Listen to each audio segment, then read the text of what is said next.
Hello, YouTubers, and welcome back to another episode of The Grandstand here on the Ohio Patriot Education Network channel. I am, as always, your host, AR, the Ohio Patriot. I'm also the founder and creator of Ohioans for Firearms Freedom, one of the best pro trade organizations in the state of Ohio, and one of the many reasons why Ohio now has constitutional carry.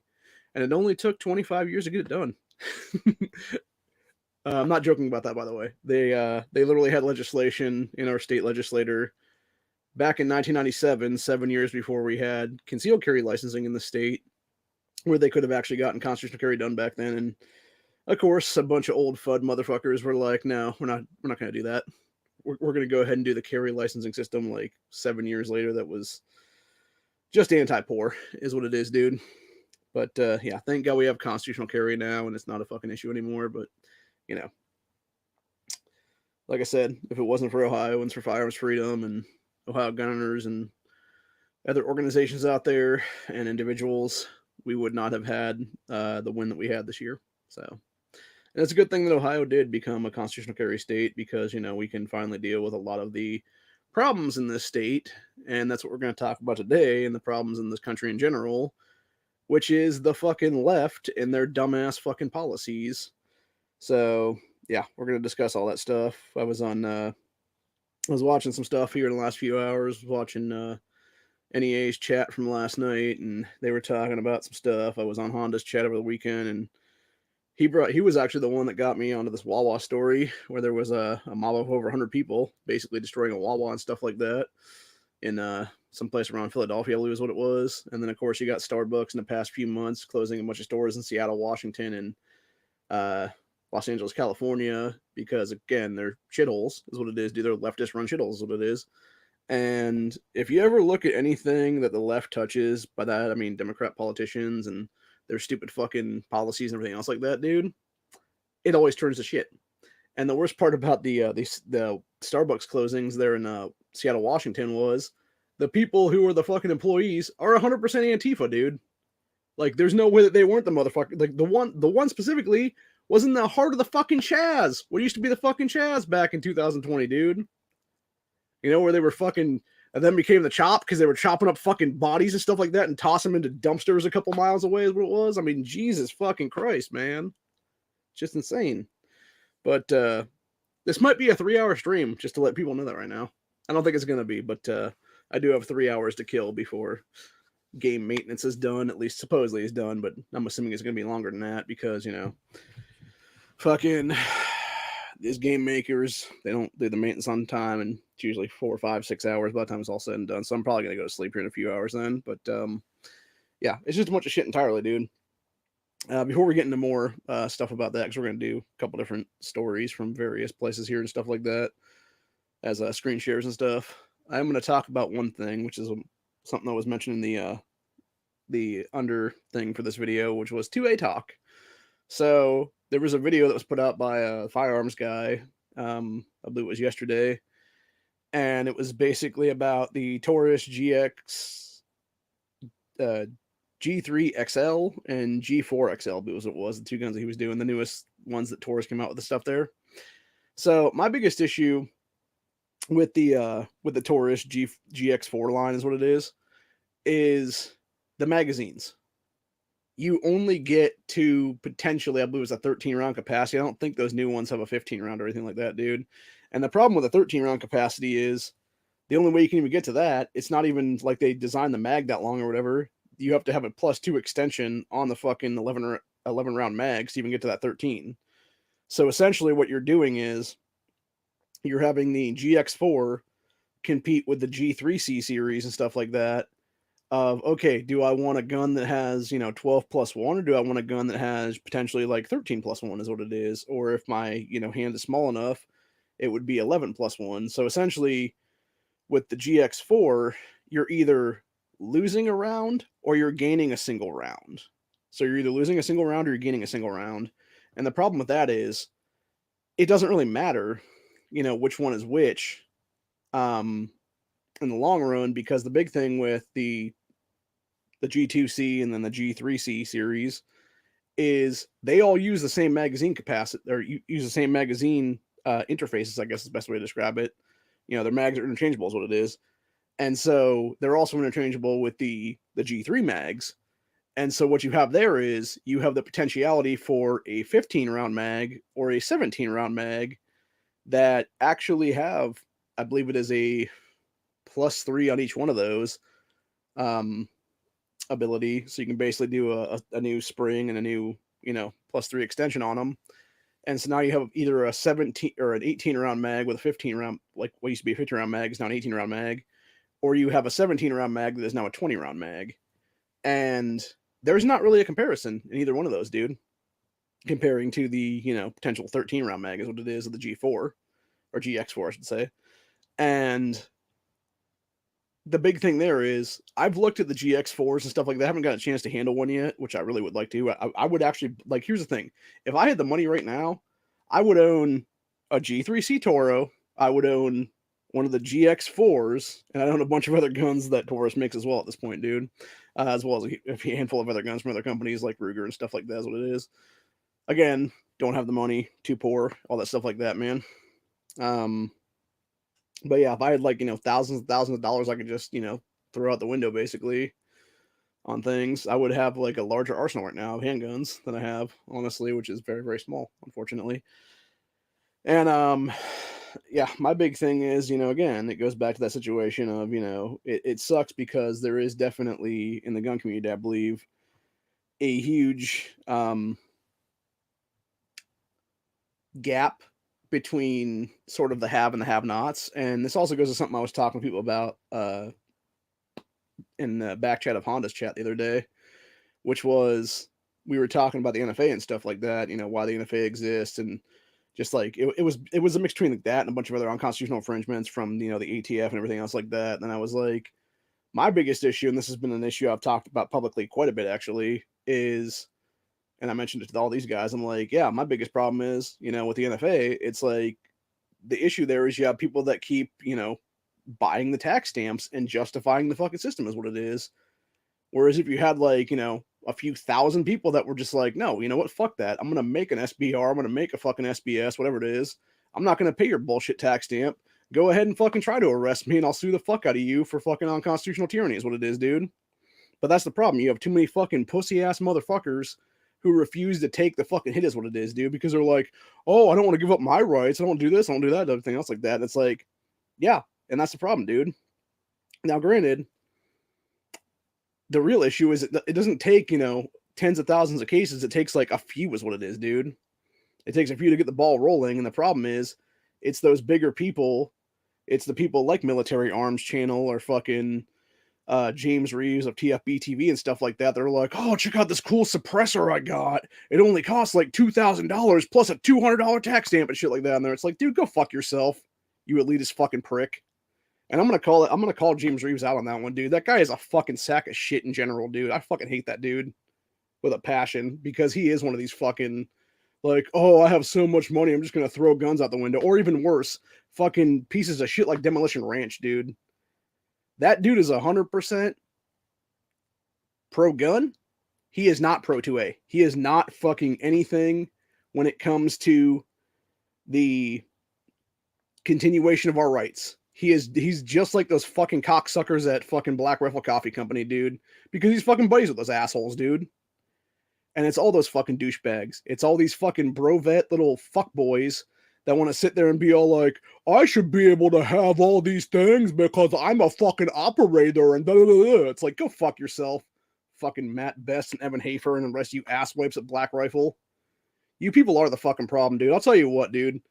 The best thing that happened to this country in 2020 was the Kyle Rittenhouse situation and Kyle having to defend himself versus a fucking pedophile, a wife beater, and a bunch of other fucking felons that night.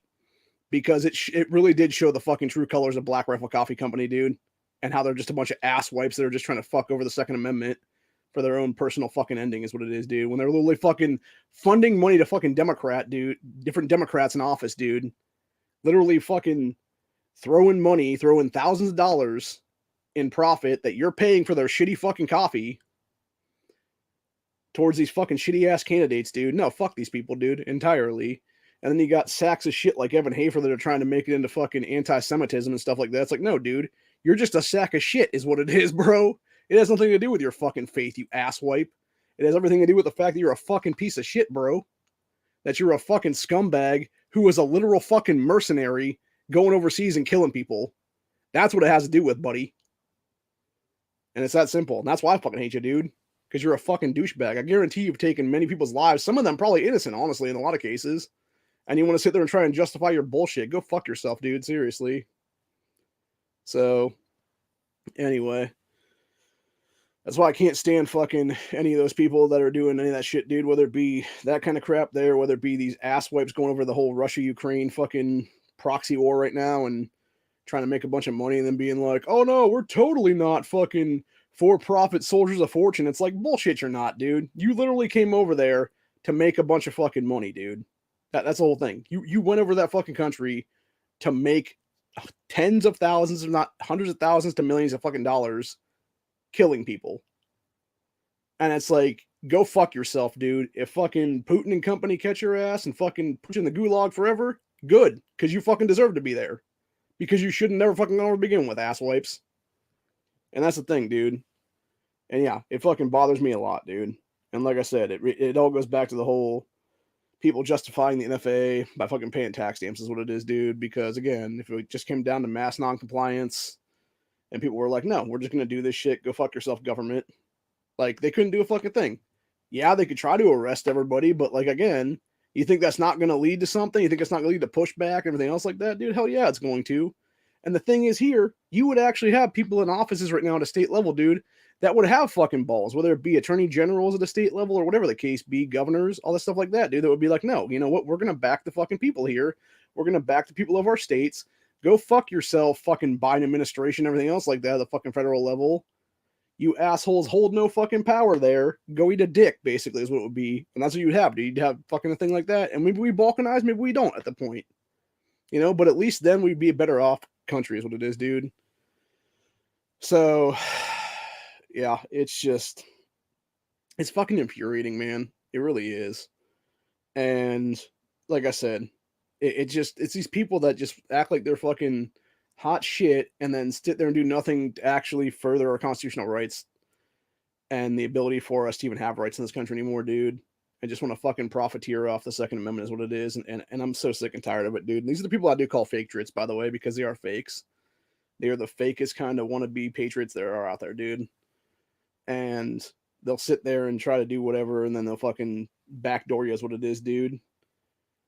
And the thing, like, even fucking Demolition, going back to Demolition Ranch for a minute, dude. I remember there was a video I watched of his from some time ago, which I don't watch that dude shit very often, but there's a time or two that I have over the years and stuff like that.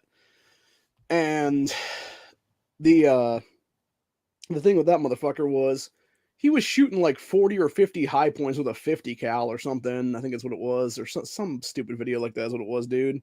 Because again, it's all clickbait bullshit.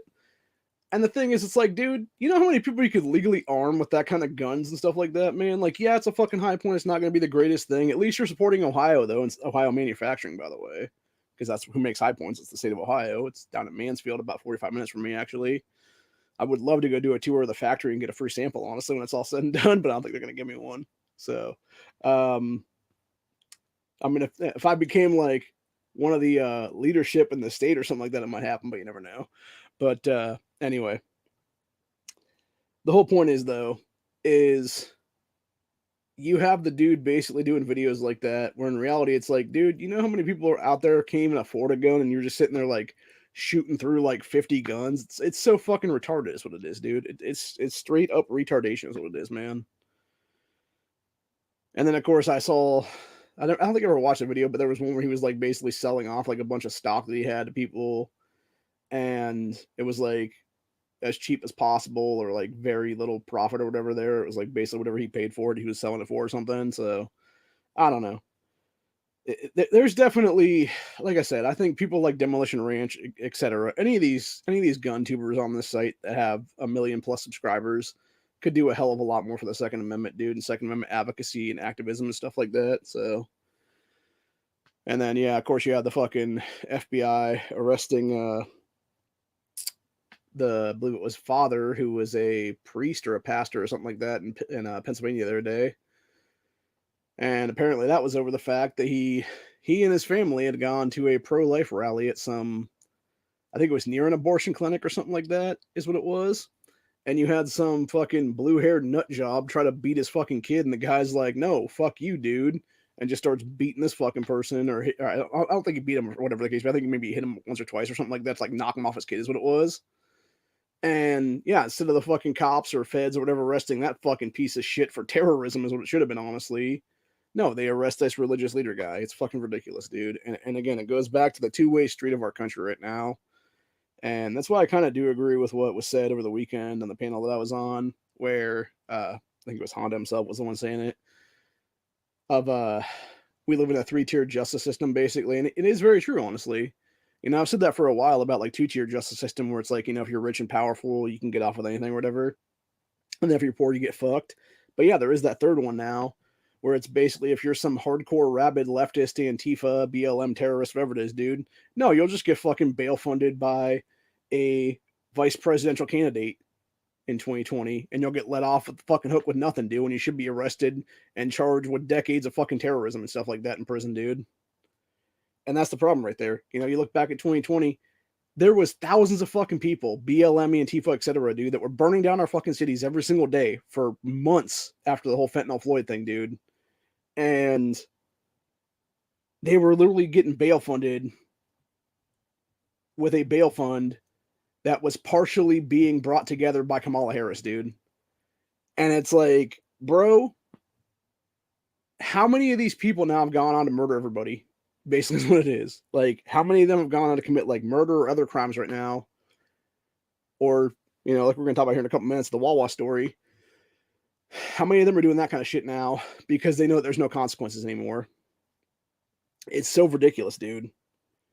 And then people wonder why you have states like Ohio passing constitutional carry after you had sheriffs 2 years ago straight up tell us, oh, if somebody's not breaking in your house to murder you, now you're basically fucked. Like, we're not gonna respond to anything that's not like deadly force scenarios and shit like that, or deadly force situations or whatever. And then people went out and bought guns like crazy, and it's like, yeah, because they knew that you weren't gonna fucking protect them because they had to be their own first responder now, bro. And that's the entire point. Hell, why do people think I'm a gun owner now?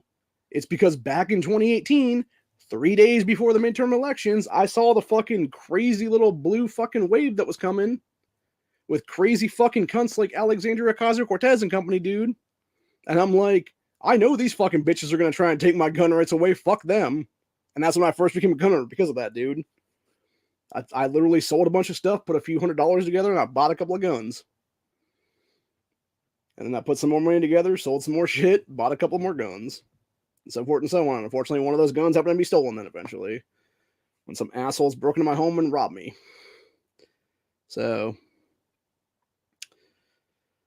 yeah. And then, of course, you got fucking Illinois doing the, what's it called, Safety Act. That's nothing but the fucking modern day purge come January 2023.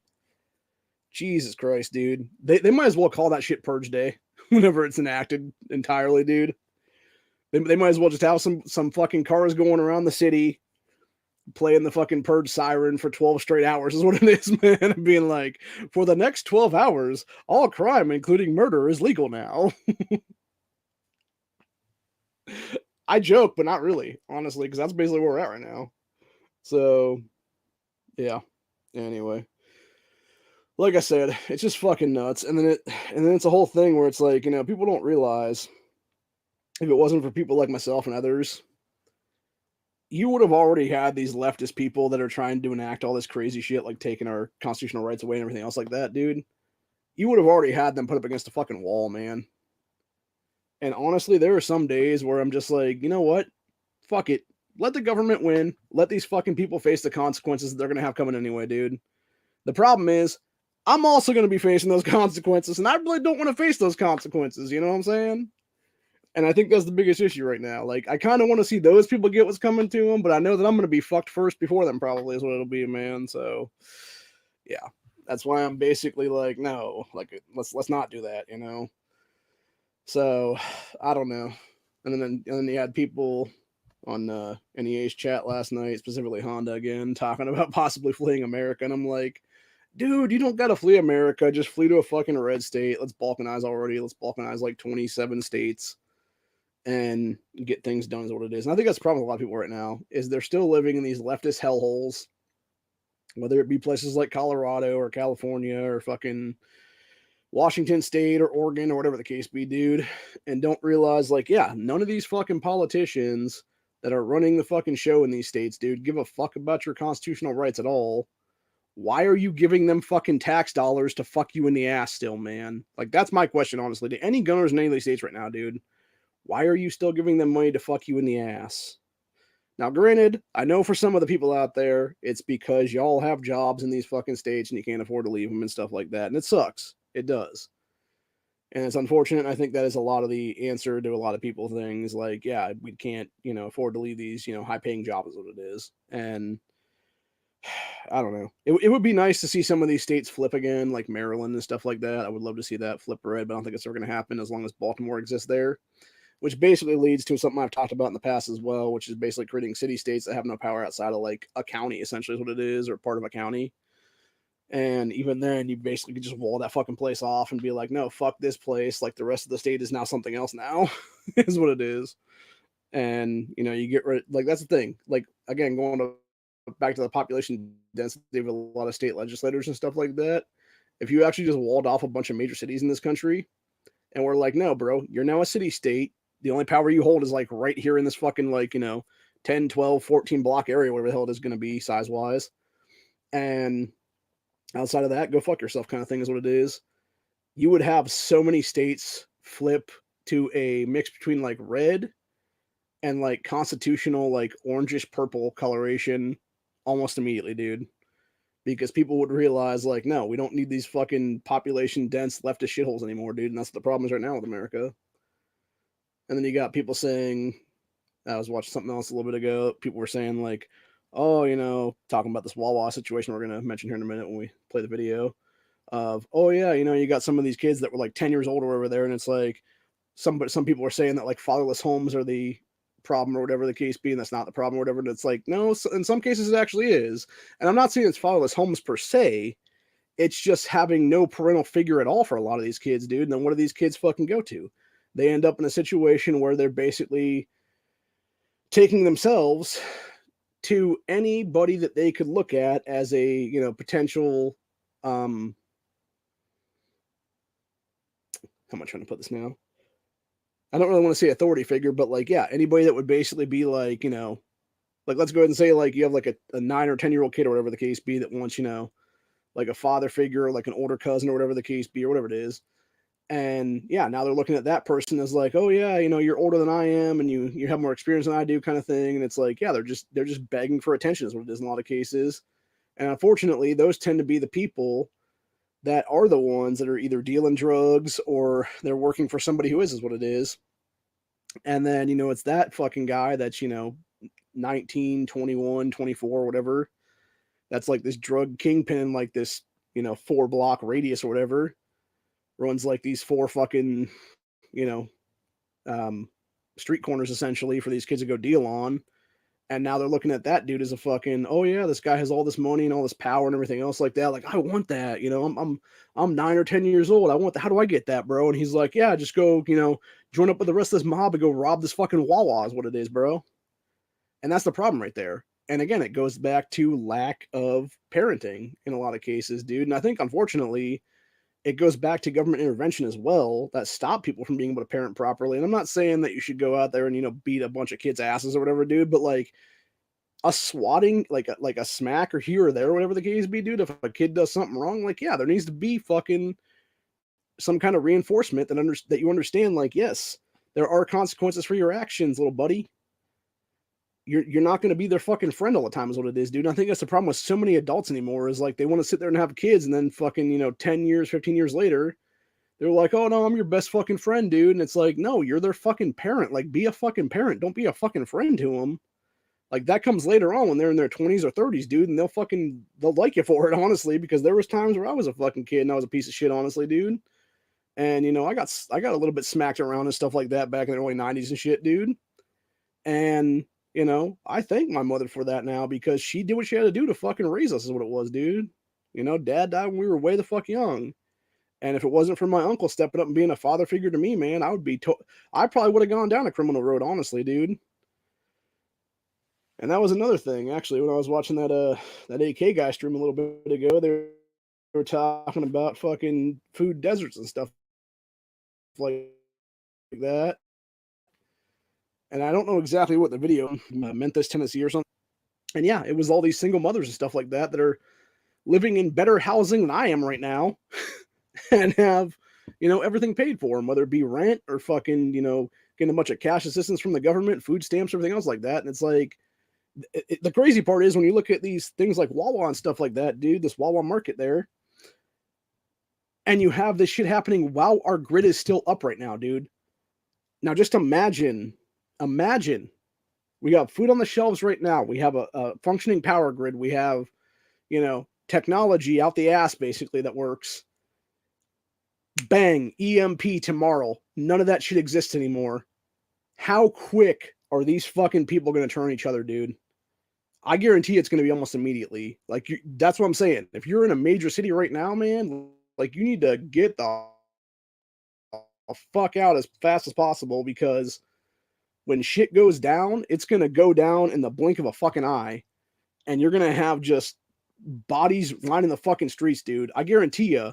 And this is something that I've been talking to people about, you know, like what are the chances that we're going to see warlords and stuff like that after this shit happens? I mean, hell, you already saw that stuff in the Chaz with fucking Raz Simone a couple of years ago, where that guy basically became de facto warlord after some Antifa fuckboy was like, oh, I was outed as a douchebag. Let me go ahead and leave power. And then, of course, there's a power vacuum, and who takes it up? Some fucking SoundCloud rapper named Raz Simone.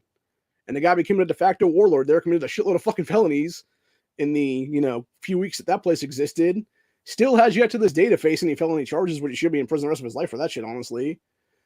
But, like, again, you know, how many fucking warlords are we going to see in major cities, dude? How many gang members are going to go back to being, you know, just gang leadership is what it's going to be there. It's going to be a lot, man.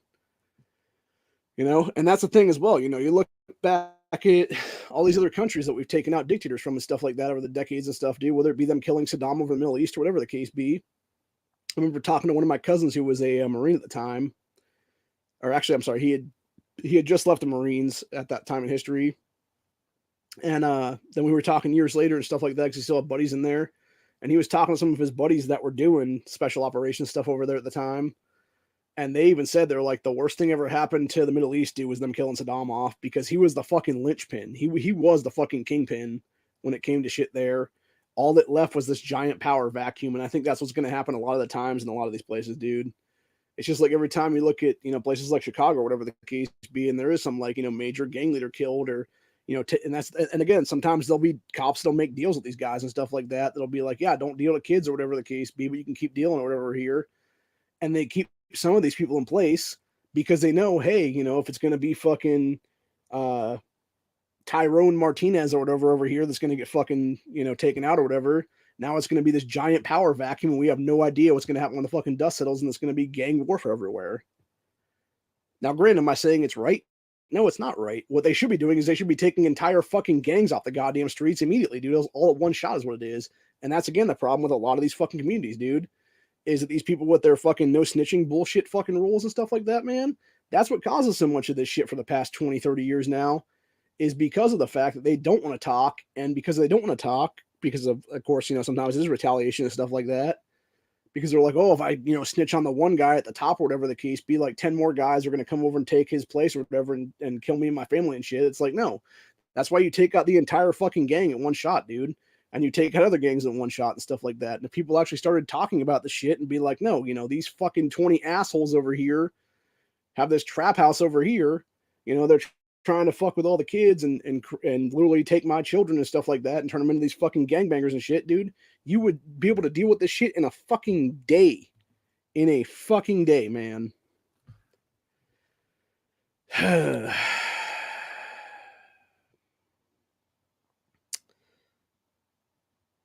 What do we got here? It's an Instagram link, and I can't really grab it without hitting the show thing. So, yeah, I was trying to pull that up, but it's not going to be a thing or whatever. me see if I can actually click that in right now. On the other side, do that real fast now.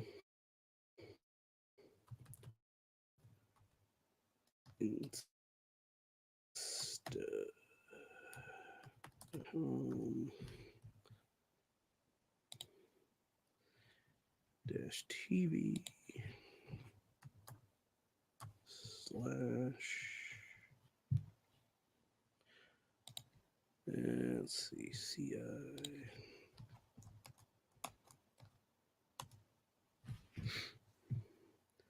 But anyway, as I was saying though, like that's the problem though. You don't have these people that actually want to do the shit that they should be doing and dealing with this stuff. And then of course you have, you know, government incentivization and stuff like that in so many cases. And then yeah, you got the people that are just like, I feel like so much of America just feels like it's gonna break right now, dude. And one of the things that somebody brought up the other day was like, yeah, you know, the working man is a sucker now, and it's like it's kind of true, honestly, dude. And I feel like unfortunately that's basically where we're heading right now, where people finally wake up and realize that shit, and they're like, you know what, fuck this shit. I'm not doing anything anymore, dude. And I think that's what a lot of people realized in 2020, honestly, was people what was I saying then? Yeah, it was people that were like, oh, you're gonna pay me more money to not work and stuff? Okay, cool, I'm not gonna work now. And then you had people that, you know, took that and ran with it and shit. And now you got basically all these idiots that are, you know, are still refusing to work or have become, you know, homeless and shit or junkies or whatever it is, dude. And yeah, you just had a bunch of fucking shift is what it is in this country now. And unfortunately, the more and more the things are going, I think the worse that things are going to be is what it is, man. And it's unfortunate that you have a situation like that where people just don't want to do what they're going to do is what it is, man. So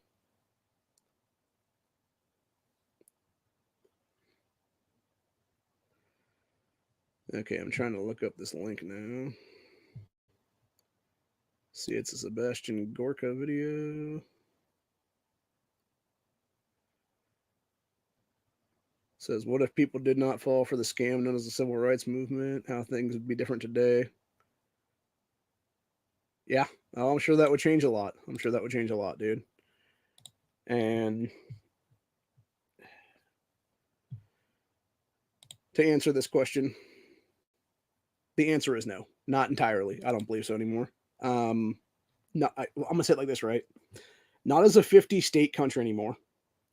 I believe truthfully what we're gonna see in this country, and this has been something I've been talking about since at least 2018.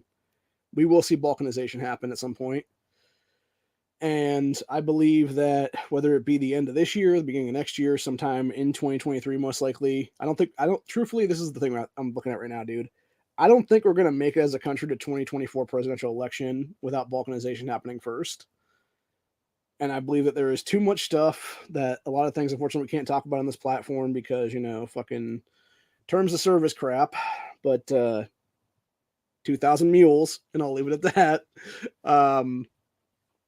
Too many people understand that there is a lot of fucking chicanery going on now, and that, you know, we need election integrity is what it is, period. And I'll leave it at that again. And the problem with that is when you're not having, you know, actual secure things and shit, then you're basically in a situation of what's the point of even voting anymore kind of thing, you know? And I think the longer things go, the worse it's going to get. And I think, unfortunately, we've already kind of seen the breaking point when it comes to our national debt specifically. Because, again, we've let that shit go so out of control. And it's not we. When I say we, I'm talking about the collective we. I'm not talking about, like, we, the people. I'm talking about, like, they, the fucking politicians who have fucking pissed away our money for decades and decades before we were even born in a lot of cases. And now that we're here as, you know, children and young adults and stuff, they've continued to do that shit is what it is, dude. And that was the best thing about Ross going back to 1990s, early 1990s, dude. That was the best thing about Ross Perot actually running as a potential third party candidate back then, was because he actually made both the Democrats and the Republicans tighten their fucking belts for once and got them off their lazy fucking asses to actually come together and not come together as like a whole or whatever the case be, but come together as like individual parties then and come up with like tax reform stuff and whatnot. And it was basically like budget reforms and shit like that. And because of that, you actually had a surplus of money at one point under Bush, is what it was, dude. Now, granted, unfortunately, that was all pissed away because of 9/11 and fucking endless wars for 20 plus years now and shit like that. But, you know, it is what it is. Military industrial complex can suck my dick, and I'll leave it at that. But yeah, the real problem is, again, it goes back to, you know, them printing money like it's going out of style now. And now you got, what is it, like 3/4 of the cash that's in people's hands right now was printed in the last 48 months, basically, give or take, since the 2020 lockdowns. And it's like, Jesus fuck, man. And then you wonder why we're so inflated right now. And it's like, I believe truthfully we're heading towards a second Great Depression. I think that's what's going to happen. I think we're heading towards a second Great Depression. I believe there's going to be a lot of shit that's going to kick it off. I think what we're seeing right now is going to kick it off a lot. I think it could go full blown. I believe it could go full blown cannibalism at some point in the future, dude. And I mean that seriously. You know, people may remember the Alex Jones rant. We was talking about eating his neighbors. He's like, I'm going to have to eat my neighbors and shit like that. Like, I don't think he was kidding, dude. I think he was being dead serious because he understands that, yeah, after a certain amount of time, like, people are just going to go fucking cannibal because there's not going to be anything left to eat is what it's going to be, man. You know, it's like people go like, and the thing is, I'm not talking about like, you know, purposeful cannibalism or anything like that. I'm talking about like people that are going to be, let's go ahead and say it like this. You have 50 people that are first time hunters going out into the woods and stuff like that. You know, they're not wearing hunter orange. They're not wearing anything that like is able to identify them or whatever the case be. And you just have them going out like a bunch of idiots who can barely handle guns and stuff like that. You mean to tell me there's not going to be like at least like 10 of those people getting shot and potentially killed during that outing and stuff like that, dude? And then guess what? Because everybody's hungry, they're like, well, you know, Jimmy looks pretty good now. And yeah, you're going to have them go fucking cannibal because of that kind of shit, dude, is what it's going to be. So it's going to be like unintentional cannibalism, shit like that. And because people are like literally starving to death, basically, because they don't have any actual skills, is what it is.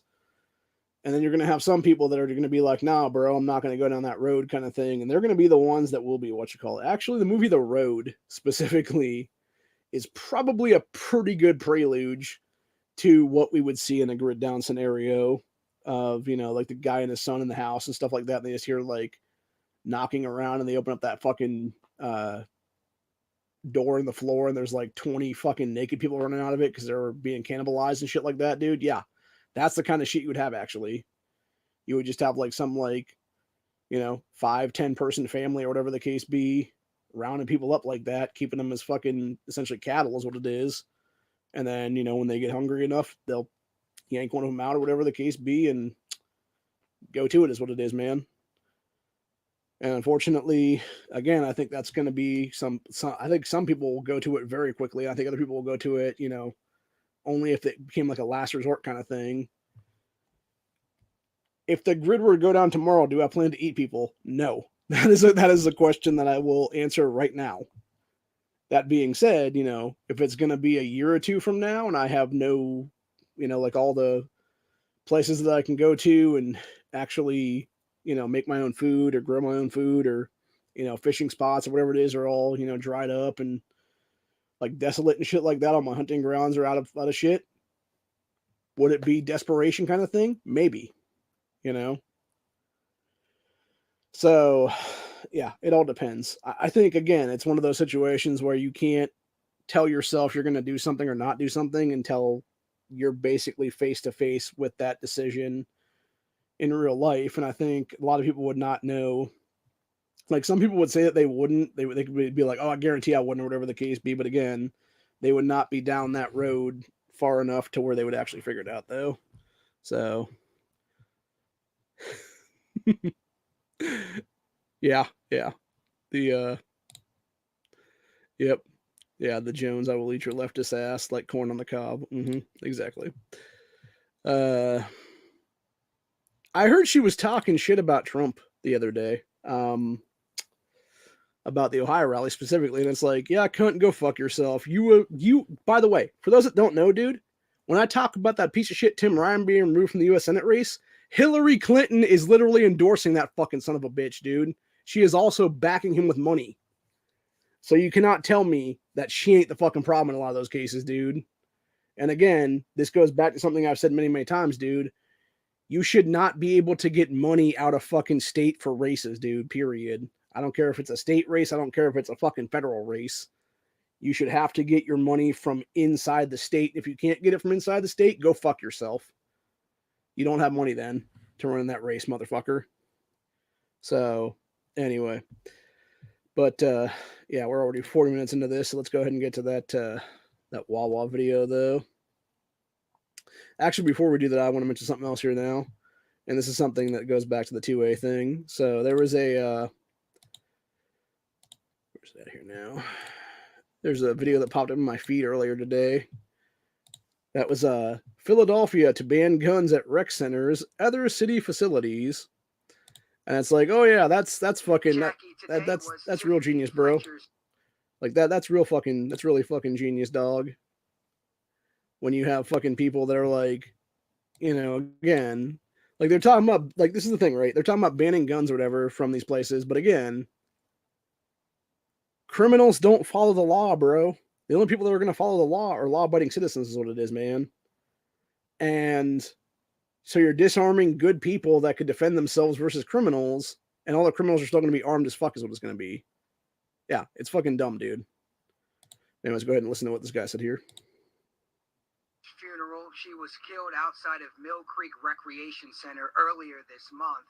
Her family and friends were over there tonight celebrating her life. So we decided to go over to the recreation center and talk to them about this new executive order. I think that's fine, but it still starts with us. We got to do what we got to do. That's just a plus. A celebration of Tiffany Fletcher tonight outside of Mill Creek Recreation Center in West Philadelphia. It's the exact location where the city Parks and Rec worker lost her life earlier this month, caught in the crossfire. Her cousin Tahaja Henderson is just now learning the city is banning all guns and deadly weapons at rec centers, playgrounds, and athletic fields. We're just starting as long as we know that y'all working to keep the guns away. Start always mean you trying. The city announced tonight the mayor is signing an executive order Tuesday morning. With permits to carry, Philadelphia police tell NBC 10 there are no specific laws right now on banning guns in these areas. Fletcher's close friends say they don't necessarily believe this will make a major difference, but no, are it's not gonna make any difference. Ideas. I wish the city can get some money out there where though we can detect these young boys carrying guns. We got scientists, big scientists in the city. I don't know. They said we can't bring back stop and frisk. According to police, there have been 18 shootings at or near rec centers in the city so far this year. The gun violence has Fletcher's cousin called not gun violence, gang violence, buddy. To the store or like my cousin, you can't even work without running or losing your life. It's crazy. Philly is crazy, and we just gotta come together and stick together. All right, so that's it for that one. So yeah, my big thing there is, again, going back to what they were saying there. You know, it's not gun violence, dude. It's literally gang violence in a lot of cases. I mean, hell, they said that girl was literally caught in the crossfire. The crossfire of what? 2 gangbangers shooting at each other, probably, most likely. It's like, dude, it doesn't take a fucking rocket scientist to figure that shit out, honestly. So, yeah, it's just really fucking bothersome. And then, of course, you got the Wawa story here on USA Today. That not USA Today. Today did a thing about it yesterday. It said, viral video appears to show a mob of teenagers robbing a Wawa. What the fuck are you talking about appears to show? No, that's what it's fucking showing you, idiot. It's not appearing to show that, it's fucking showing that. Like, Jesus fucking Christ. So we are gonna watch this one right now. A riot inside. Oh, sorry. Fucking, as soon as I tried to click a side screen to make that bigger, it automatically fucked me is what it was. Yeah, I saw that shit when the chick was talking about still making her fucking sandwich happen. Like, are you fucking kidding me, bitch? Like, you have 100 fucking people robbing this store, and you're gonna be like, you still gonna make me a sandwich, motherfucker? Like, get the fuck out of here, you fucking stupid cunt. Go fuck yourself. Like, fuck, man. Anyway.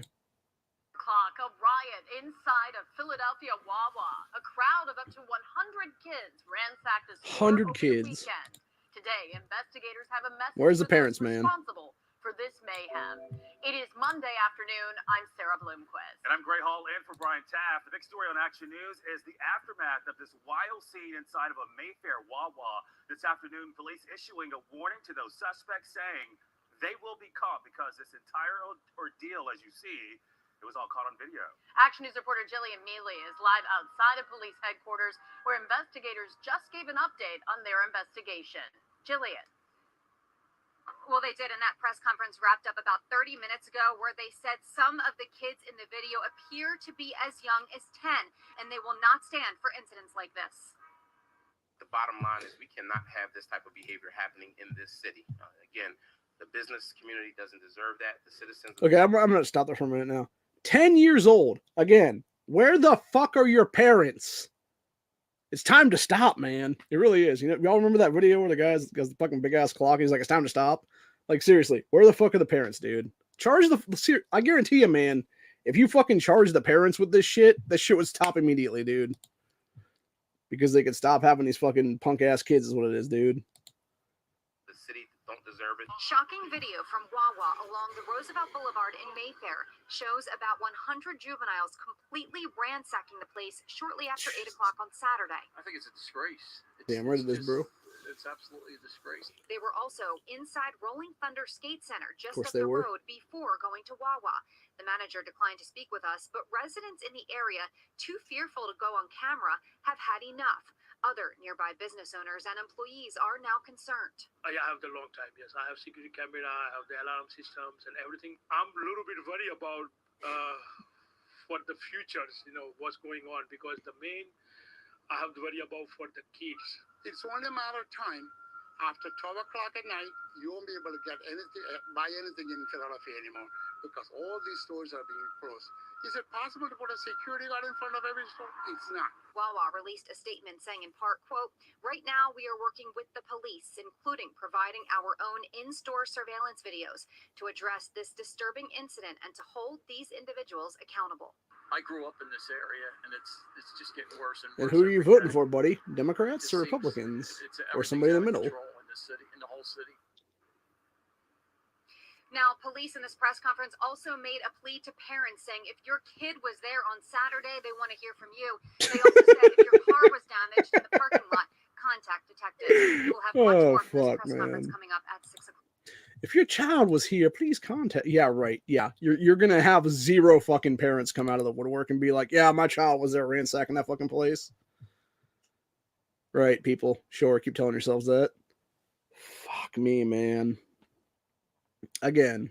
It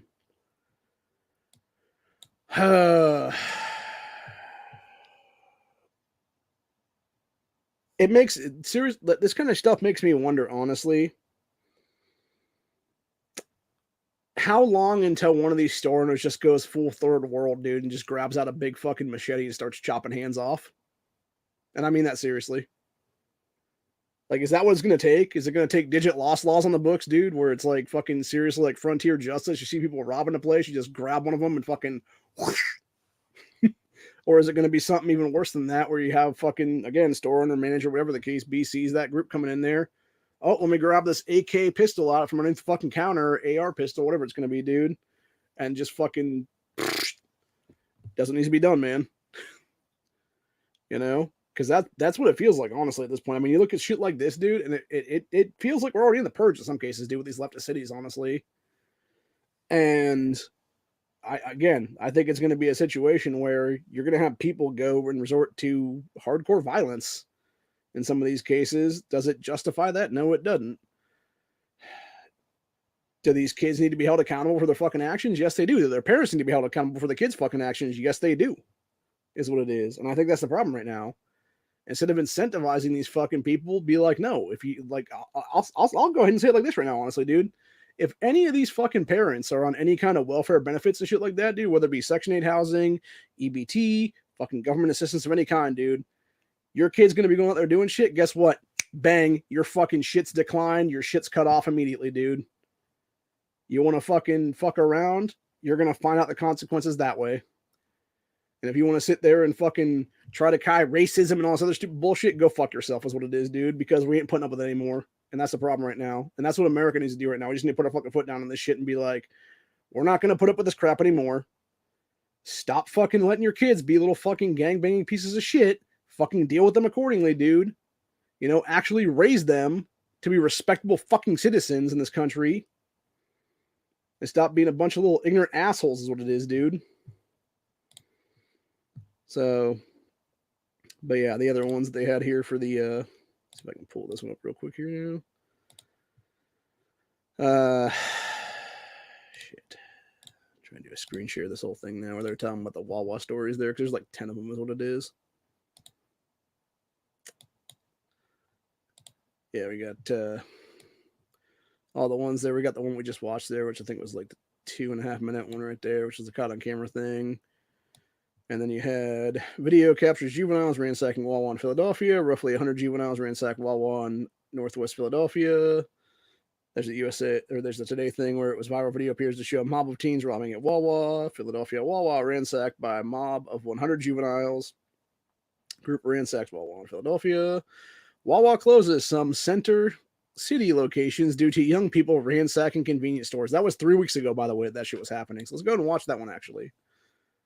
So go ahead and stop the screen share for a minute there because I got to grab that particular video out of this mix.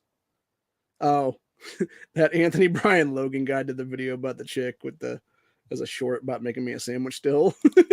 So we're not going to watch that, but elsewhere chaotic. Yeah. Shit. Sorry. Started on me too quickly. So where the fuck are we at now? Okay. Yeah, here we go. Okay, so this is from 3 weeks ago. They were talking about closing some of these places down. Moments on center city streets forcing some Wawa locations to shut down early tonight. Philadelphia police say dozens of young people were ransacking convenience stores and hit a number of Wawa locations. Officers earlier seen on guard at 10th and Market in the Fashion District, providing an extra layer of security for some businesses. Some fat cops, man. Eyewitness News did go to a handful of stores confirming that those Wawas had closed early. This location at 19th and Market actually had a sign up that read closed early due to police activity. Right now, we're not hearing of any confirmed injuries. Police say some of those involved were taken into custody. Yeah, it's like, and this is an ongoing thing too. It's not like this is like a one and done kind of thing, dude. It's an ongoing thing in all these fucking neighborhoods is what it is.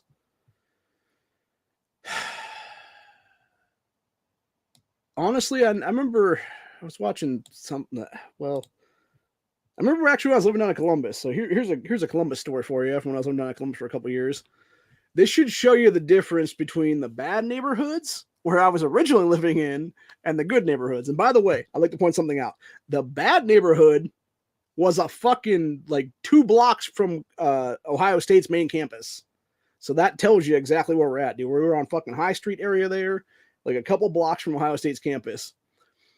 You go down, and this is probably about, I'm trying to think now, because I know the Ohio State's main campus was like High Street area there. And then, so you had the Short North, which was like, I think 3 or 4 blocks in length or something.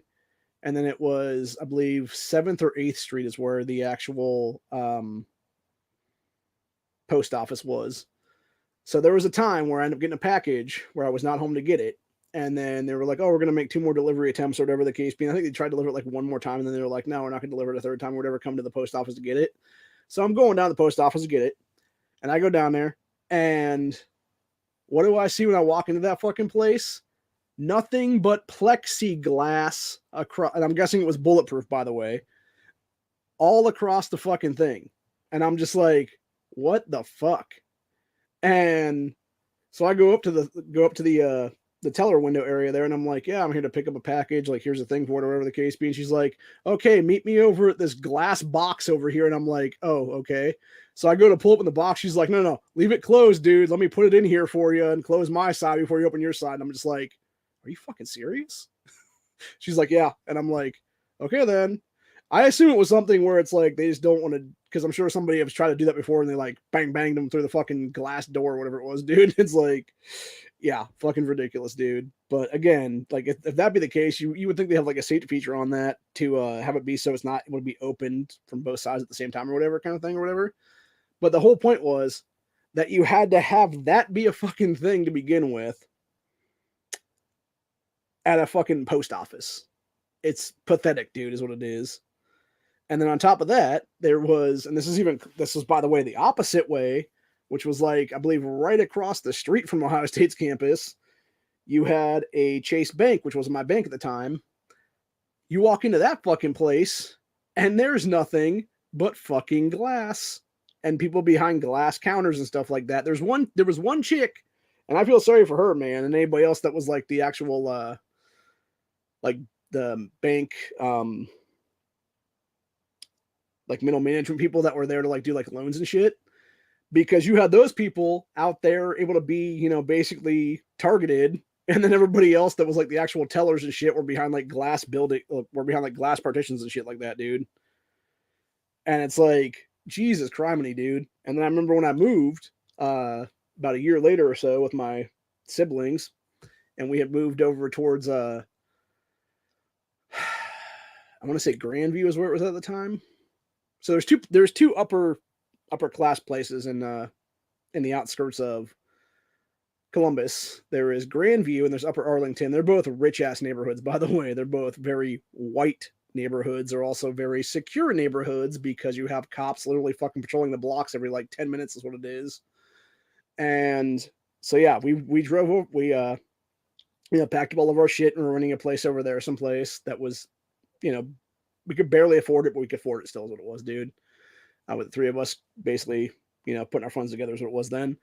And so what was crazy was the difference, because within like a week or two of living there, I had to go to the bank again, went to a different bank, walk in, whole place, just open floor plan, no fucking glass nowhere, no nothing like that, dude. And I'm just like, okay, this reminds me of my fucking when I was living back in the rural areas and stuff like that. There are local banks then.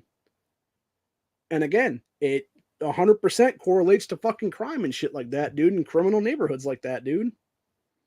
Just like these fucking punk asses at the Wawa and shit, dude.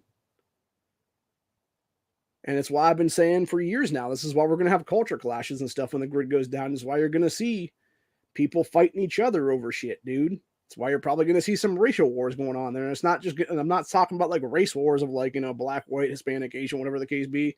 I'm talking about people of all of those descents and stuff like that fighting people of the same descent is what it would be, man. Now, granted, there might be some inner, you know, racial disputes and shit like that as well. But again, it would be a situation more or less of just people just having, you know, just having it basically, where it would be, you know, legal Latinos having it out with fucking illegals in this country and stuff, et cetera, et cetera. So, and then of course we're going to go to this other one that I'm going to pull up here, which was from a few months ago. You had a bunch of Starbucks closing up shop there in Washington State and a few other places. So this is all the shit from there. You got several local Starbucks closing stores over safety concerns. That was 2 months ago, and that was Seattle, Washington. That might be, we're going to watch a few of these actually, because I was trying to find the one that I was seeing on the channel earlier today. So we're going to watch a couple of these just to see exactly what's going on there. And we got obviously 16 locations over safety concerns. That was Yahoo Finance, them closing stuff. That was a local affiliate, them closing stuff. We're not going to watch the NBC ones because the ones will probably get dinged on actually. So we'll watch all the other ones then, the local affiliate stuff and whatnot. And then, yeah, go from there basically. But yeah, the whole point is though, it's like when you're defunding the cops, man, and I was actually trying to find a different one too as well, because there's another one out there where it was specifically LA, and they were talking about how they had basically defunded the police there, and now they have unarmed it was basically unarmed security as like security ambassador people or whatever the case be. And it's like, and what the fuck are they gonna do? Pull out their little fucking popper thing full of confetti and be like, no, don't rob this place, boo, dude. Bang. It's like boom. It's just like a little bit of confetti pop pull things on them and stuff. Like, it's a fucking joke, man. It really is, because it's such a fucking bunch of ass clownery that could easily be done away with right now if it wasn't for leftist fucking bullshit, dude. And then, of course, you got that asshole that killed that Kyler kid over Tim Ryan's fucking comments, and Tim Ryan still has yet to be held accountable for that crap. Even though it happened like 3 or 4 days after he fucking talked about literally people need to kill and confront MAGA people, dude. It's like fucking hell, man. So, let's see where we're at now. Yeah, I was trying to look up the Starbucks thing in a different closing LA stores.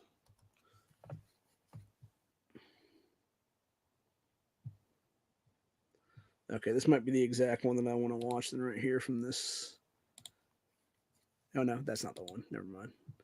It's only 34 seconds. Okay, I think it's a 3-minute one here that I want to watch. So go ahead and grab that up really quick here. And then we'll do a screen share on that as soon as it pops. Make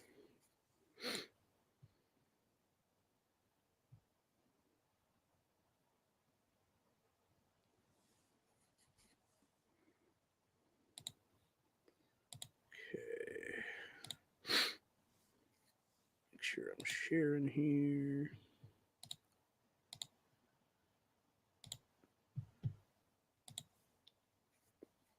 I'm Jeff Vaughn. Hi, everyone. I'm Susie Sa. This is KCAL9 News at 10, also streaming on CBS News Los Angeles. Starbucks about to close 16 shops nationwide, and 6 of them. Okay, I'm going to pause that for a minute. Area. That's right. So that chick is really hot, dude. I'm just going to point that one out. That newscaster woman is rather fine. And y'all know I love me some Asian ladies. So there you go. Using drugs inside the coffee shops, harassing workers, and committing crimes. Okay, I'm going to go back in there for a second. Nationwide, and 6 of them are here in the LA area. That's right. Workers say they don't feel safe because people are using drugs inside the coffee shops, harassing workers, and committing crimes. KCAL9's Leslie Marin is live in West Hollywood tonight with more on the story. Leslie. Jeff, Susie, we're standing in front of one of the Starbucks here in the heart of West Hollywood that is now shutting down. In fact, it is a customer favorite. But employees inside told me since the pandemic, things have changed for them, especially when it comes So I'm going to pause again. to their safety.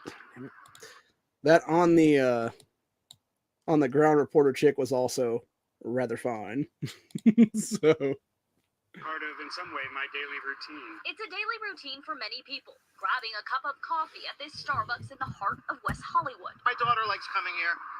Yeah, she likes the cake pops. But Starbucks says employees here don't feel safe. They've let the company know, and Starbucks is listening, shutting down 6 Los Angeles locations. In a letter written to staff, the company outlined some of the issues facing employees, writing, "You're also seeing firsthand the challenges facing our communities: personal safety, racism, lack of access to healthcare, a growing mental health crisis, rising drug use, and more." We read every Wait. So, okay, so I get the personal safety thing because you got a bunch of homeless everywhere, is what it is there, man. Then you're claiming racism. Get the fuck out of here with that crap, dude. Lack of access to healthcare again. Load of bullshit.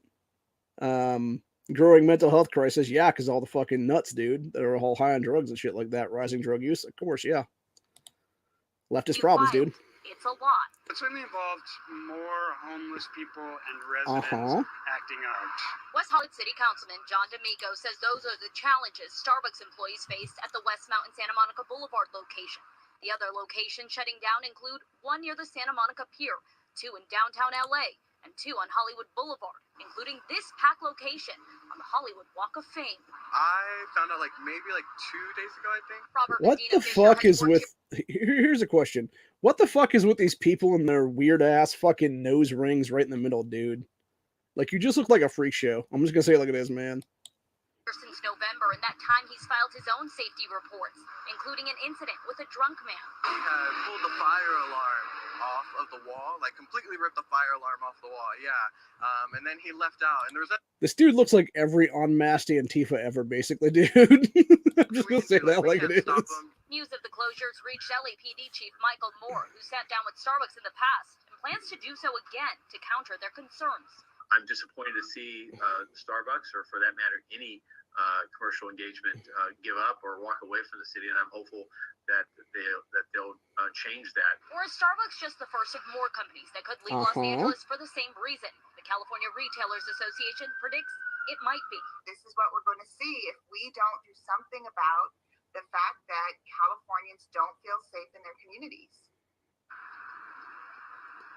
And the city of West Hollywood has voted to cut the sheriff's department budget here and replace them with unarmed security guards. Now, the husband I spoke to said he thought that may keep Starbucks around. Oh my God, but instead, dude. Starbucks says they're closing these locations by the end of the month.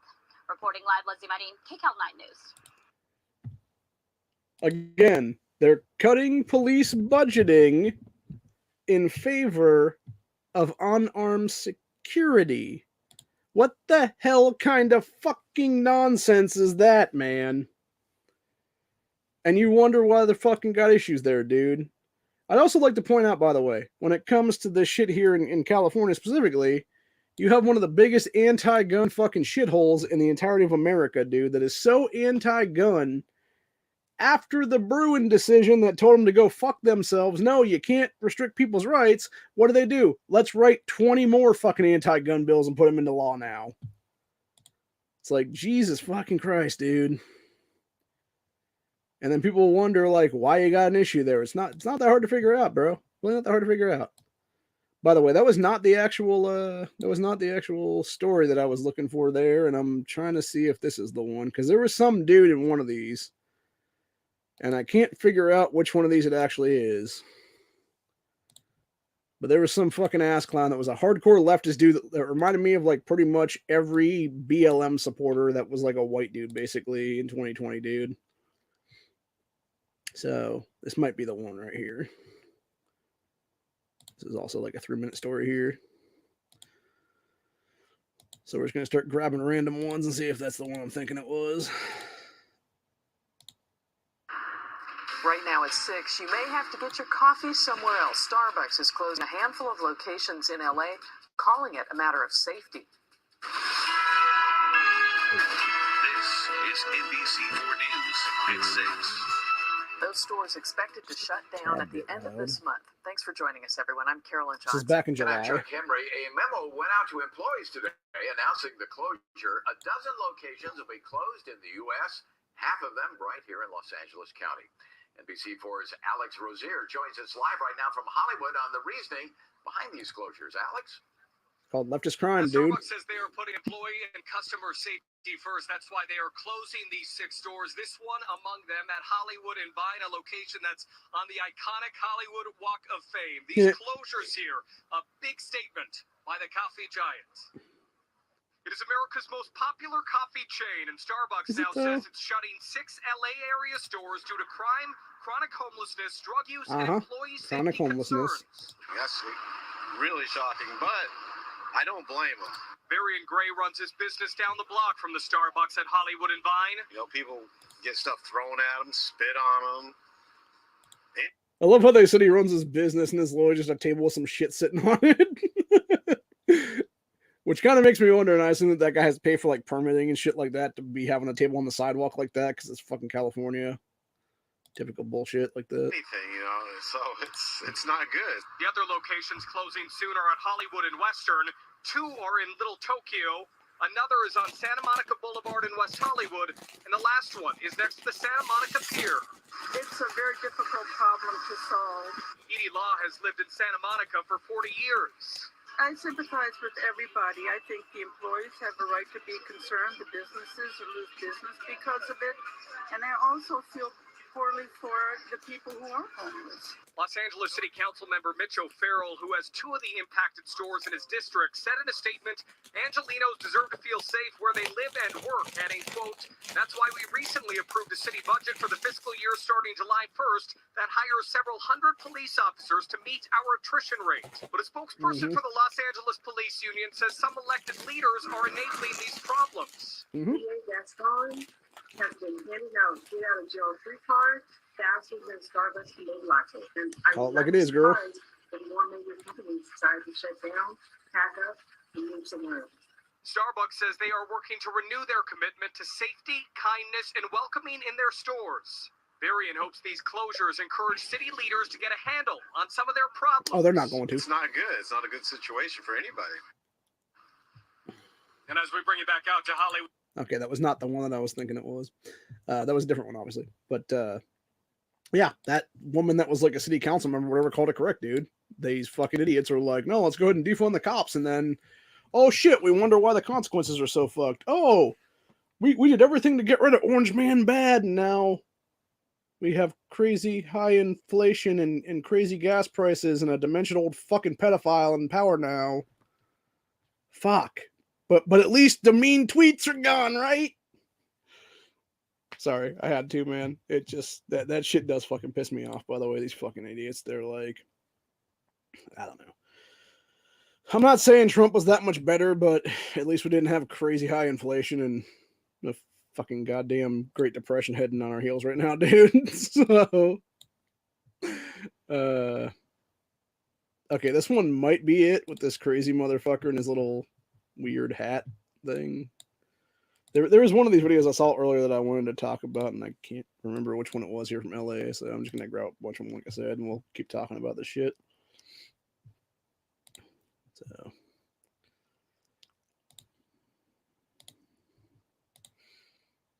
I might have to eat some chips here in a minute, too, as well. So.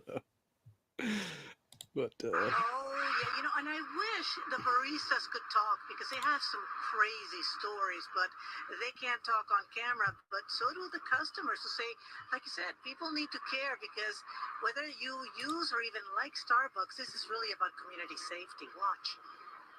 I'm so angry. Okay, this is the one.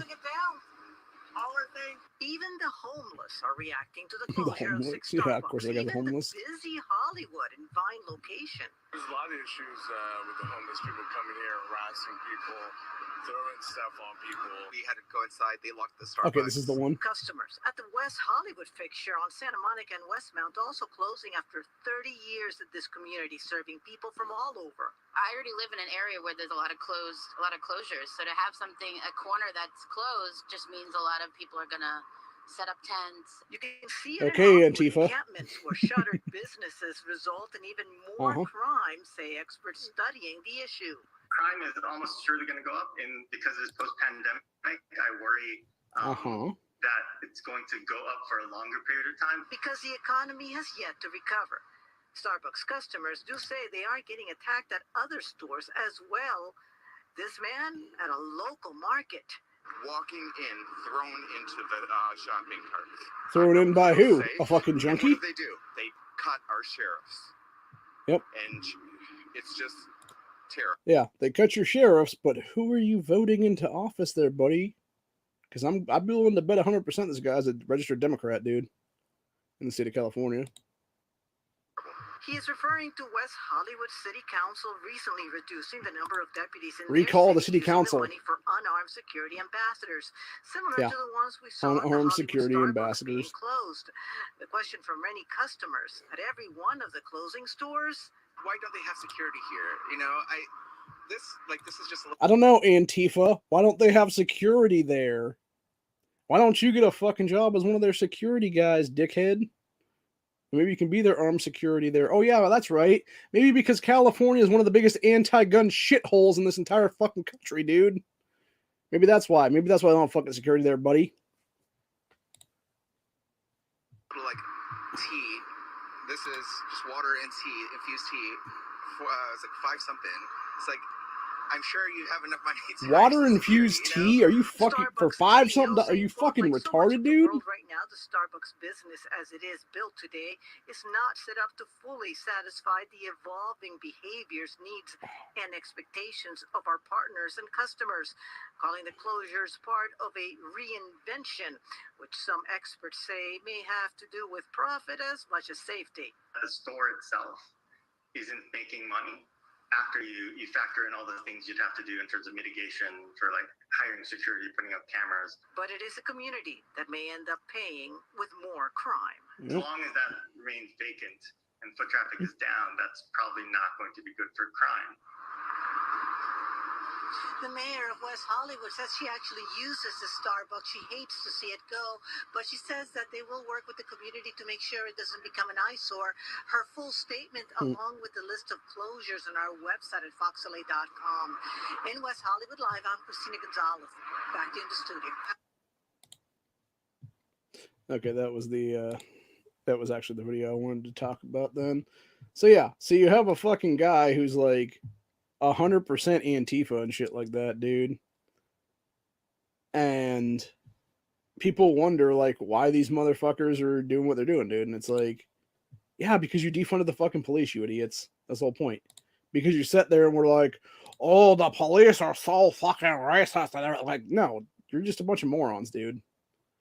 Now, granted, am I saying there's not issues with policing in this country? Oh, hell no. There is a shitload of issues with policing in this country.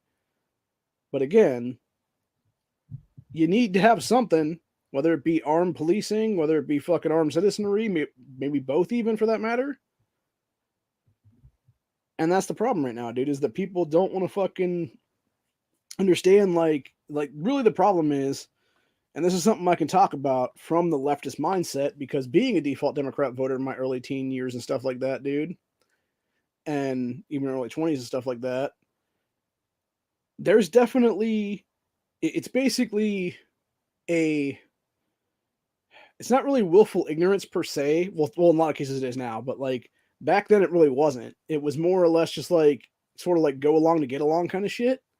And then simultaneously on the same things, it's like, oh, but you know, these people are promising so many things, and they swear that they're going to enact these things if they get elected into office. So let's just go ahead and elect them. And then within like a month of them being in office, now they just fuck you in the ass is what it is. And then you wonder like why these people are still voting that way, you know, 2 years later, 4 years later, 8 years later, whatever it is, dude. And it does go back to insanity at that point, man.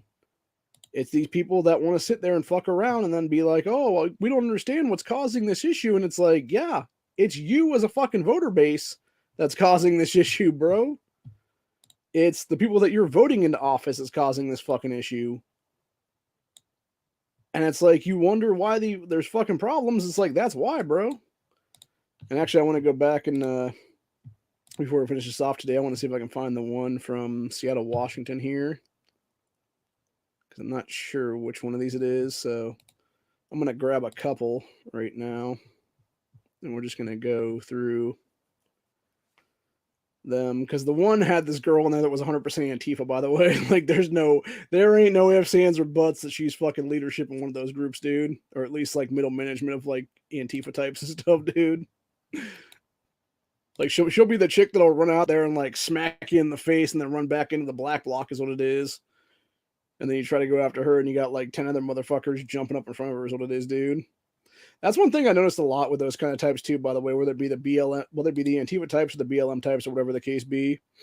You'll always have, it's usually what it is you'll have some fucking loudmouth ass bitch, some fucking cunt is what it is, go out there and bitch and moan about like, you're such a racist piece of shit, blah, blah, blah, and like fucking like basically like spit in your face and stuff like that, spitting in your face, you know, spewing in your face, whatever it is.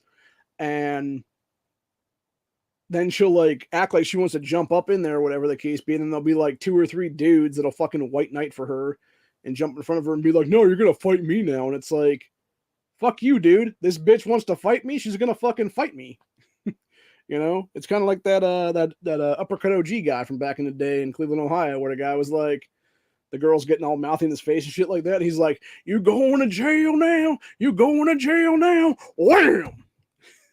And then basically was like, after the fact of him knocking her ass cold is what it was, he was telling the reporter people, he's like, yeah, she wants to act like a man. I'm going to treat her like a fucking man.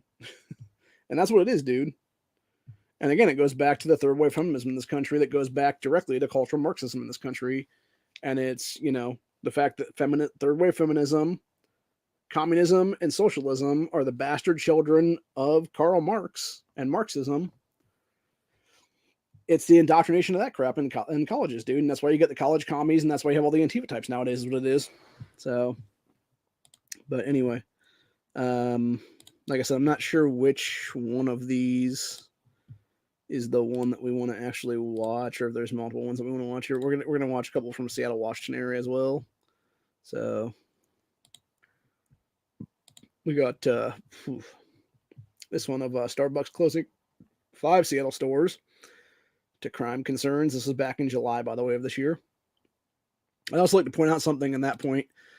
During the same time, you had Seattle basically explode with like homicides now and stuff like that. Same thing with Portland, Oregon too, by the way, where you got Portland being like hundreds of murders this year and stuff like that, violent crime with the ass and stuff like that. And again, it goes directly back to them allowing fucking Rose City and Antifa there in Portland to control their fucking city, dude.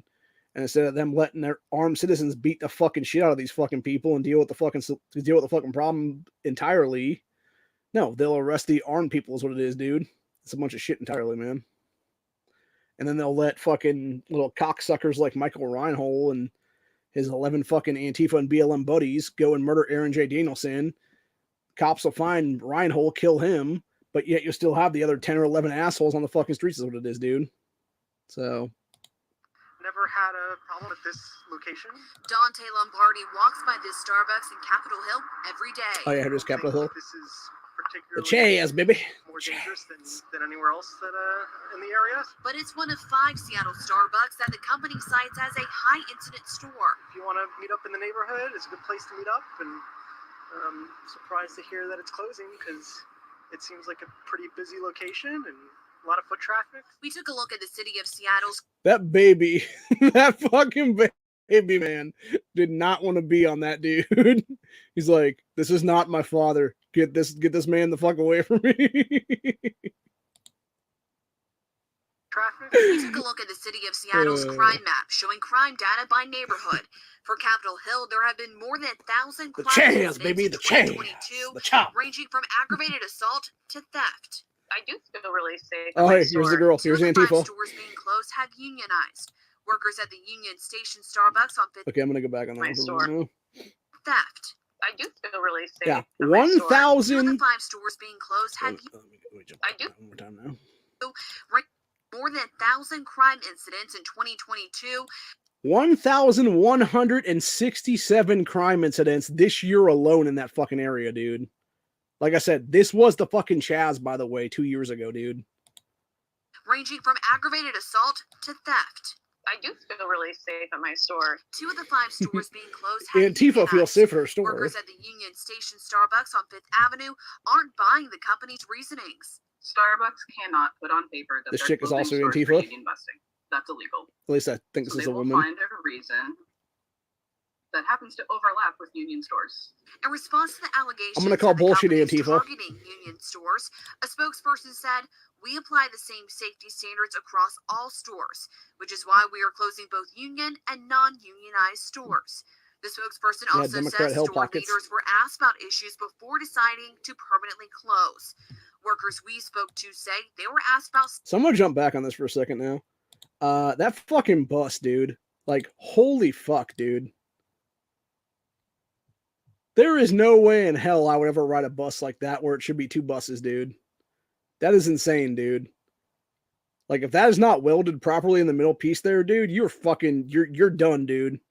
Like, you better hope you're on the front of the first bus part there, dude, when that busts apart. Because that second half is gonna go fucking flying and it's gonna be real, real bad that day, dude. You might not survive that crash, honestly. Before deciding to permanently close.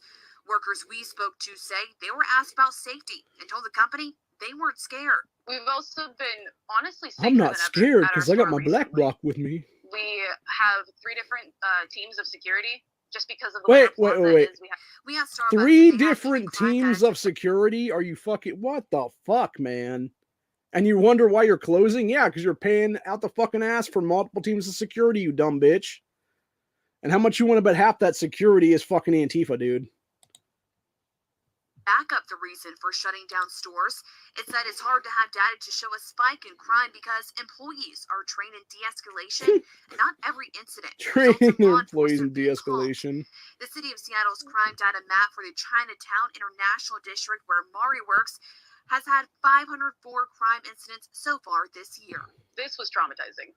I have never been so stressed out. 504 4 crime incidents in that fucking area where that Starbucks location is that this Antifa piece of shit works at, dude. That is fucking nuts, dude. That is more than one a day. Every day of the year, and we haven't even gotten to a year yet, dude. In my life, compared to being told in 3 weeks you may or may not actually have a job and income. Employees say they've been told they can transfer to another location, but employees that work at this Starbucks say that it's going to impact the community and the regulars that live and work in this area. All 5 stores will close permanently on July 31st. Live in Seattle, Julie Calhoun, King 5 News. That's what I'm saying, though, dude. Like, and you got people that want to sit there and bitch and moan and babble on about some shit. And it's like, dude, that's fucking why. Let's see. 10 places in Washington you should never move to. That's one of the recommended videos. I would say the entire state of Washington, probably, at this point, honestly. So, then we got, let's see, San Francisco's Tenderloin, a state of emergency. Got a Coley in the War video. Biden admits AR-15 is designed to defend people in America. Yep. Let's see, rising crime impacting LA area businesses. Starbucks closed 6 high-impact stores. Atlanta police believe missing 24-year-old woman was murdered. Seattle, Capitol Hill, walk on a Friday. And then, let's see, we got pretty recent enhanced Old Town safety efforts and work in progress. And then you also got Seattle, and then the last 2 of those were music videos I listened to on off and on. So anyway, then the bottom one was obviously that Wrangler Star guy. I heard he started a fucking church of some kind or something like that, dude. That's just weird, dog. So yeah, I would say that the worst places to live in Washington State, number 1, Capitol Hill Autonomous Zone. Because it's still pretty much still is at this point, man. So, but yeah, it's so insane to me, man.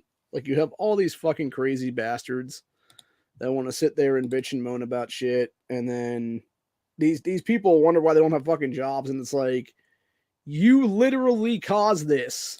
Your leftist bullshit and leftist terrorism while you're under fucking black bloc caused this, you dumb cunts. It's these fucking children, dude. They don't understand, like, how society works or functions. Let's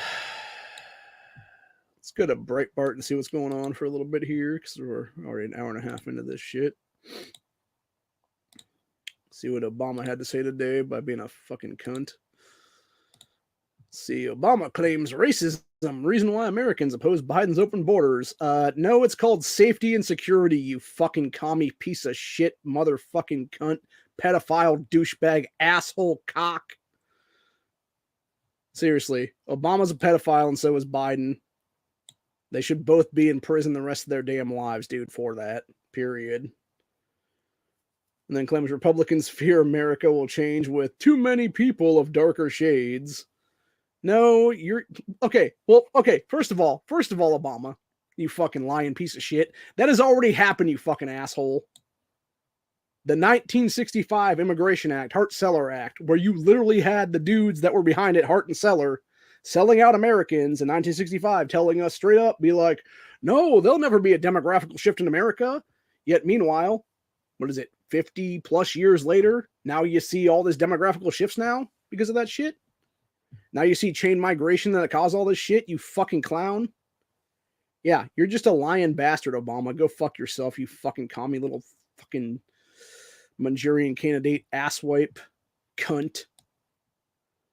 Speaking of fucking stupid cunts, Liz Cheney claims, I will leave GOP if Trump wins 2024 nomination. Bitch, you're already out of fucking office. You've already lost your primary. You're done at the end of the year. Go fuck yourself. Go suck your fucking dad's dick. Because he's a fucking piece of shit just like you, lady. The fact that the whole fucking Cheney family ain't in prison right now is another part of the problem with this country right now, dude. Like, all these fucking Democrat sacks of shit, fucking rhino asswipes ain't in prison right now is part of the fucking problem, dude. Let's see. Then we got, what is that? Formal IRS complaint filed against Good Information Foundation after whistleblower claims election activity. That was the thing that we were talking about earlier about the report. FBI raided Catholic activist Mark Hawk even after he agreed to surrender peacefully. And you got Biden's DHS extends temporary amnesty to 3.3 thousand Burmese nationals because, shocker, it's not temporary when it's fucking permanent, dude, and that's how it's always going to be. It's fucking ridiculous, dude. No, fucking yank these fucking bullshit-ass visas and tell people to go fuck off back to Burma is what it is, dude. You got Soros/Hoffman $65 million fund for election interference. Formal IRS complaint filed against Good. Okay, that was what we were talking about earlier. Let's see. We got douchebag John Fetterman called U.S. response to 9/11 a tremendous overreaction in 2011. How the fuck is this guy still in the running, dude? The same thing with that piece of shit Tim Ryan. Like, Tim Ryan and John Fetterman both need to be kicked out of those respective U.S. Senate races, period, dude. Enough is enough of this shit, dude. Then we got climate of violence. 84-year-old woman shot handing out pro-life literature in Michigan. We're actually going to talk about that story. We're going to go ahead and stop screen sharing the whole thing here and then just grab that particular story to read for a minute. Let's see. One of the side things there was a video show audience booing Nancy Pelosi at New York City Music Festival. Good. Good. You need to run that old cunt out of town the fucking rails, dude, is what you need to be doing there. Run her ass out of this fucking country entirely along with the rest of these assholes, dude. Be like, you hold no power here anymore, motherfuckers. You never did. Exile them to some fucking island and be done with it, man. Seriously. Let them figure out what it's going to be like to fend for themselves for once. But yeah, so you got the 84-year-old woman. It says, a man in Michigan allegedly shot an 84-year-old woman as she was handing out pro-life literature about an abortion ballot proposal. In a press release on Saturday, Right to Life Michigan said that the woman was shot in the back/shoulder while leaving a residence during a heated conversation, and that the man who shot her was not part of her conversation. The alleged shooting, so the shooting, happened last Tuesday. Said victim does not know the identity or motive of her shooter. Oh, it's because he's some leftist piece of shit. That's what it is, dude. That's what it really is, honestly. There's no way it wasn't about fucking politics at this point, dude. It always is. Said victim is still recovering from her gunshot wound, wishes to remain anonymous while the criminal investigation proceeds. The case is being investigated by Michigan State Police, who will forward the investigation's results to the Iowa County Prosecuting Attorney's Office. So we have no more details to release at this time. Fucking disgusting. Said woman had been canvassing against Proposal 3 in Lake Odessa, which would, quote, write a broad new right to reproductive freedom in the Michigan Constitution, invalidating a 1931 abortion ban and potentially other existing regulations, according to the Bridge, Michigan. Said Michigan State Police told Fox News that the woman had been previously passing out pamphlets before the heated discussion and subsequent gunshot happened. Said police confirmed that she was shot in the shoulder and that she was released from the hospital following treatment. Her case remains open. Said, we're glad the victim is recovering and our volunteers will continue knocking on doors. For Proposal 3, Right to Life Michigan official Chris Guest told Fox News, said though the exact motives of the shooter remain unknown at the time, the violent incident comes as pro-lifers and crisis pregnancy centers have been reportedly threatened with violence and subjected to acts of vandalism, as well as terrorism, by the way, in the wake of the Supreme Court overturning Roe v. Wade in June, as Breitbart reported. In the summer of rage, the Biden administration repeatedly ignored these threats and attacks. On June 25th, 2022 alone, the day after Roe v. Wade was overturned, there were attacks on 8 churches, 8 pregnancy centers, and a government building. These attacks have generally generated minimal acknowledgement, much less a response from the Biden administration and federal law enforcement, who steadfastly track and prosecute incidents targeting abortion providers. So yeah, so they're basically like, no, if you're an abortion, if you're fucking killing kids in the womb, you're fine, dude. We're totally gonna protect your asses. But if you're against that stuff and you're actually for human life, No, it's fine. These fucking Antifa types, these Jane's Revenge types, these Ruth Sent Us types, etc., dude, these leftist terrorists, no, they can totally come and attack your fucking places. Fuck that shit, dude. And again, going back to the 3-tiered justice system thing we talked about earlier on in this episode, that's the kind of shit I'm talking about right there, dude. And yeah, as it says here, it said radical pro-abortion activists like Ruth Sent Us routinely trade in anti-Christian rhetoric. Let's see, Jane's Revenge, which has claimed responsibility for a number of the attacks nationwide, has reportedly targeted church-affiliated pregnancy centers and churches.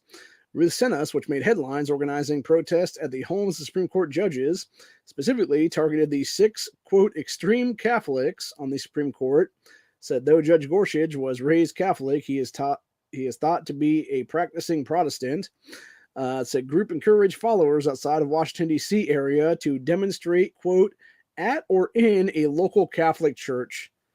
Dude, people can't honestly tell me that there's not an attack on Christianity at this point in this country's history, even though we were literally founded as a Christian nation, is what it was, dude. So, anyway, said last week, as a pro-life elderly woman recovering from a gunshot wound she received while practicing First Amendment right, FBI, under the orders of Merrick Garland's Department of Justice, reportedly sent 25 to 30 armed agents to apprehend Catholic pro-life activist Mark Hawk for allegedly shoving a Planned Parenthood escort. Okay, so that's what the blue-haired fucking dipshit was. And mind you, that was the fucking asshole who attacked his kid first, by the way. I'd like to point that one out, dude. Then you got fucking asscock Biden falsely claims price of gas is, in some few states, is under $3 a gallon. Lies, lies, and more lies, you old fucking pedophile fuck. I've had it, man. I really have. I'm just done. I'm done with it all, man. I really am to the point of just saying whatever's going to come, let it fucking come already. Let's deal with it as it comes. If I live through it, I live through it. If I don't, I don't. But at least there'll be a record of why we got to where we got to. Then we got taxpayer-funded organization promotes trans identity to 2-year-olds. Again, Sodom and Gomorrah, man. Sodom and Gomorrah. The fourth turning, the Book of Revelations, Fall of Rome, all of it. All of it. Let's see if there's anything else we want to talk about here.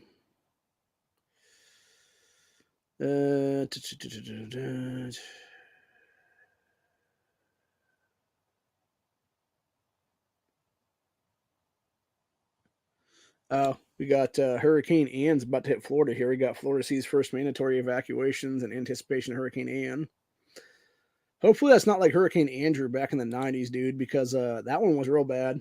And for those that don't know, the reason that about half of the snakes that are in the Florida Everglades right now, they're like huge-ass Burmese pythons and all kinds of like crazy-ass other pythons and shit, it's because there was a research facility back in, I believe it was like 1989 to 1990, someplace in there. And it was whenever Andrew hit, and I think it was 92, that whole entire research facility, they had evacuated the research facility itself, but they didn't evacuate the snakes out of it and stuff like that. They were like little babies at the time.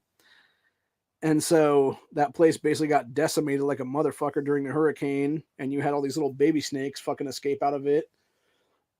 And shocker, 30 years later, they some big ass mama snakes now. And some big old daddy snakes too, man. That are like, 10, 15 feet long, depending here and there, maybe even longer than that, to where they're eating fucking gators and shit now, dude. It's crazy, crazy stuff, man. We're going to have a yearly fucking snake hunt down in Florida there. What's even crazier is that they only, I want to say it's like this, the 8-footers or whatever, only are like $100 or something like that if you get one of them and turn it in. So honestly, if that stuff was clean, like no parasites or whatever in it, I wouldn't mind trying like some python or something like that one day, dude. Like have somebody cook it up for me correctly or whatever. Or some rattlesnake or something. Like that sounds like it'd be good. I really need to go try gator one of these days. The problem is, again, I live in fucking Ohio, and as far as I know, there's not any like areas around here that serve like farm raised gator or something like that. So maybe need to make a trip down to Florida and just have some gator tail or something, dude. Give me some jelly roll or something. That sounds really good, actually. I heard that shit tastes like chicken. Maybe wrap it in some bacon. That sounds like a good fucking meal right there. Let's see here now. Check and see if there's anything else here now. We got construction company under fire for hiring illegal aliens linked to sheriff deputy's death. I think that's the one that we were talking about the other day with that chick that was like almost 25 or whatever. So we're going to go ahead and read that article. Pretty sure this is the same one I'm thinking it was. Go ahead and do a screen share on this real quick. Let's see here now. Oh no, looks like a different guy. I thought this was a chick. It was a dude. Okay, this is a different one than I was thinking it was.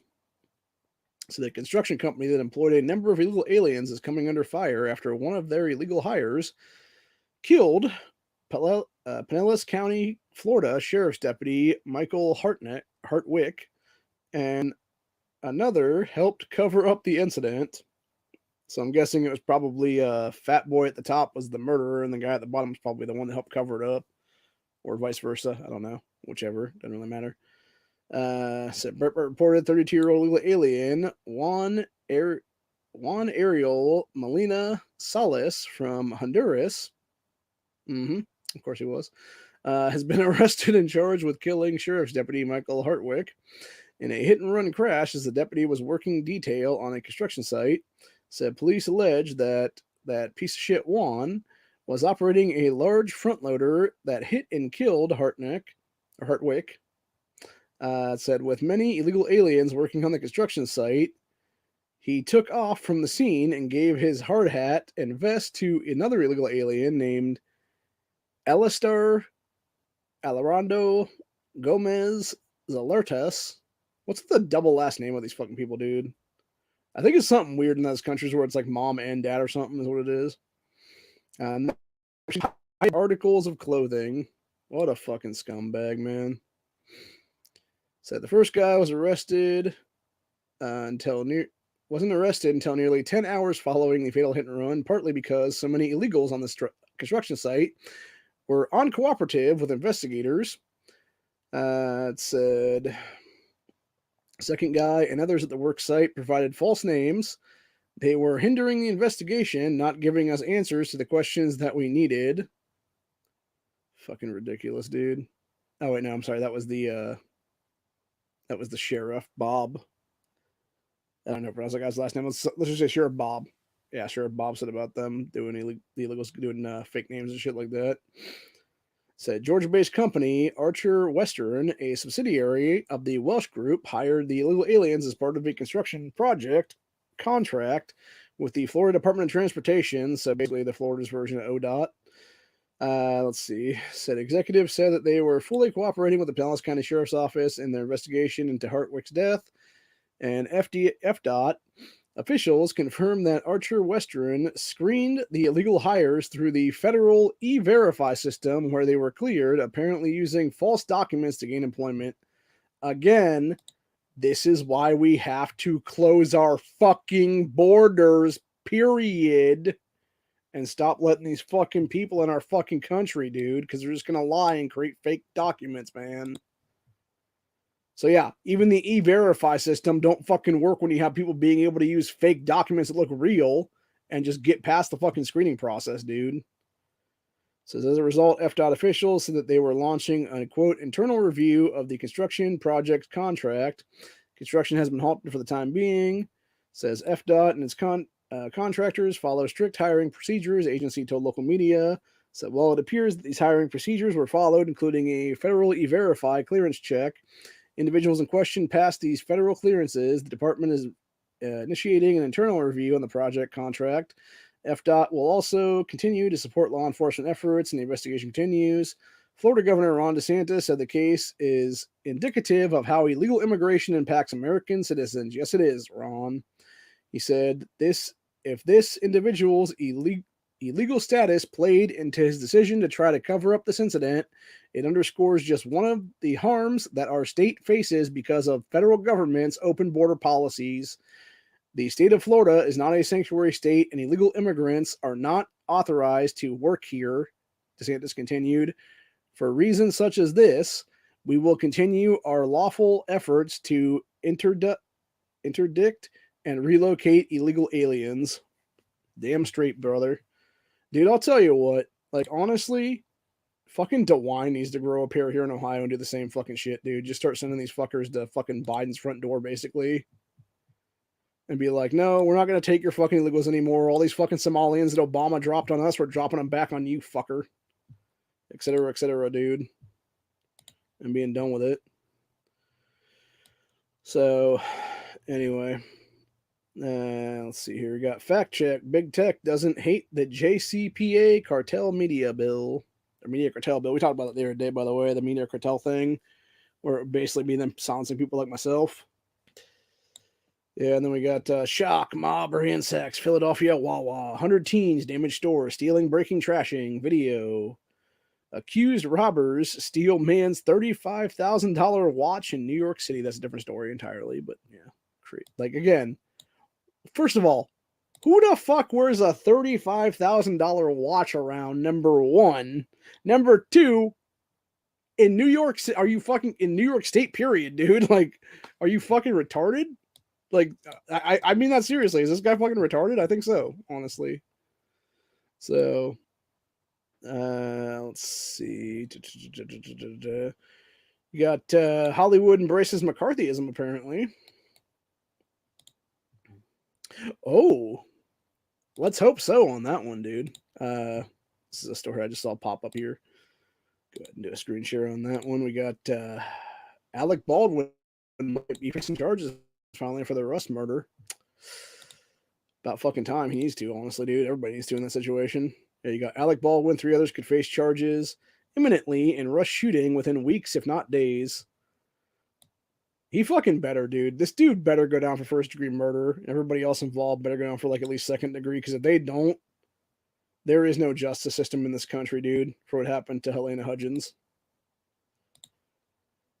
I'm going to go ahead and read what the actual thing says here about Baldwin and company, though. Because I assume it would be him, be that Hannah Gutierrez Reed, and then probably the dude who handed him the gun that said Colt gun, etc. So, yes, as Alec Baldwin, 3 other individuals could face charges imminently related to last year's fatal shooting on the set of the movie Rust, with a New Mexico official suggesting charges could arrive within weeks, if not days. They should have happened over a fucking year ago, bro. Said in a letter to the Board of Finance, the district attorney's office specified that Baldwin could be one of the possible defendants and that, quote, this case could require up to 4 separate jury trials. Fucking better.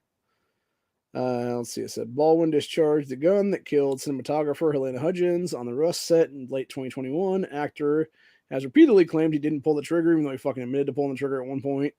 It said, as Breitbart News reported, FBI report concluded the gun used in the shooting could not have been fired without somebody pulling the trigger. It said first judicial district attorney Mary Carmack Atwez in New Mexico indicated charges are imminent. Quote, we are within weeks, if not days, of receiving the final report from the sheriff's office, she said, reportedly saying during a New Mexico Board of Finance meeting on September 20th. She said, quote, it's become apparent that we will be potentially charging between 1 and 4 people with criminal charges. Each of those charges will probably include some variation of our homicide statute. Fucking better, dude. It said her office also made an emergency funding request to continue to fund the investigation. Baldwin also faces a number of civil lawsuits, including one brought by the family of Helena. So earlier this year, actor said he is being targeted because he is wealthy. No, you're being targeted because you fucking murdered a woman. You fucking piece of fucking shit.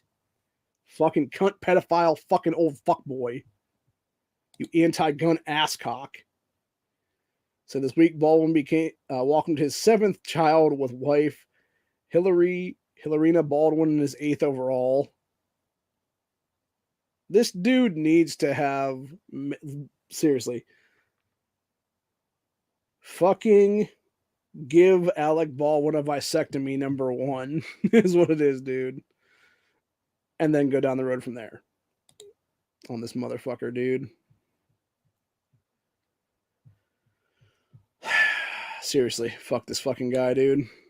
He needs to go down for first-degree murder. Seriously, man. Then we got Bill Clinton tells Tom Hanks democracy is fragile right now during A&E Network's History Channel program. By the way, both those guys are pedophiles. Bill Clinton's been one for decades. He's also been on the Epstein flight log. So is Tom Hanks. Tom Hanks was out about Isaac Cappy about a year or so before Isaac's death, which was a murder, by the way. And by the way, we're not a fucking democracy. We are literally a constitutional republic. Bill Clinton swore an oath to uphold the Constitution when he became president in 1992 and 1996, and has broken that oath many, many times over many, many decades now. So fuck him and fuck his cunt wife, who also swore that oath, etc., dude. And they both need to be going to prison forever, dude. Not to mention the fact that Bill and Hillary have murdered people. Not directly. They've all had their fucking hired assassins do it for them, dude. Because they're too much of a bunch of pussies to actually pull the trigger themselves then. And we got, let's see, Maloney Alliance projected to win outright majority in historic election. Italy's first female PM. That's cool. European elite shaken. Head of Italy's largest left-wing party to resign. Ooh. That's cool. Yeah, hopefully Italy does something now, dude. Hopefully this chick is like a female Trump or something like that, dude. Just like Bolsonaro was in Brazil there. Was the Brazilian Trump and shit. So, anyway, let's see what else we got here. Got audit committee probes into defund police. Lieutenant Governor Mandela Barnes for raising personal security costs. Wait, Mandela Barnes is the lieutenant governor of that state right now? Of Wisconsin, really?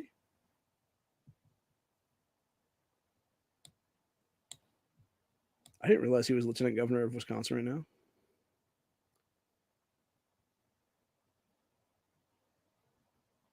Oh, yeah, I guess he is. Huh.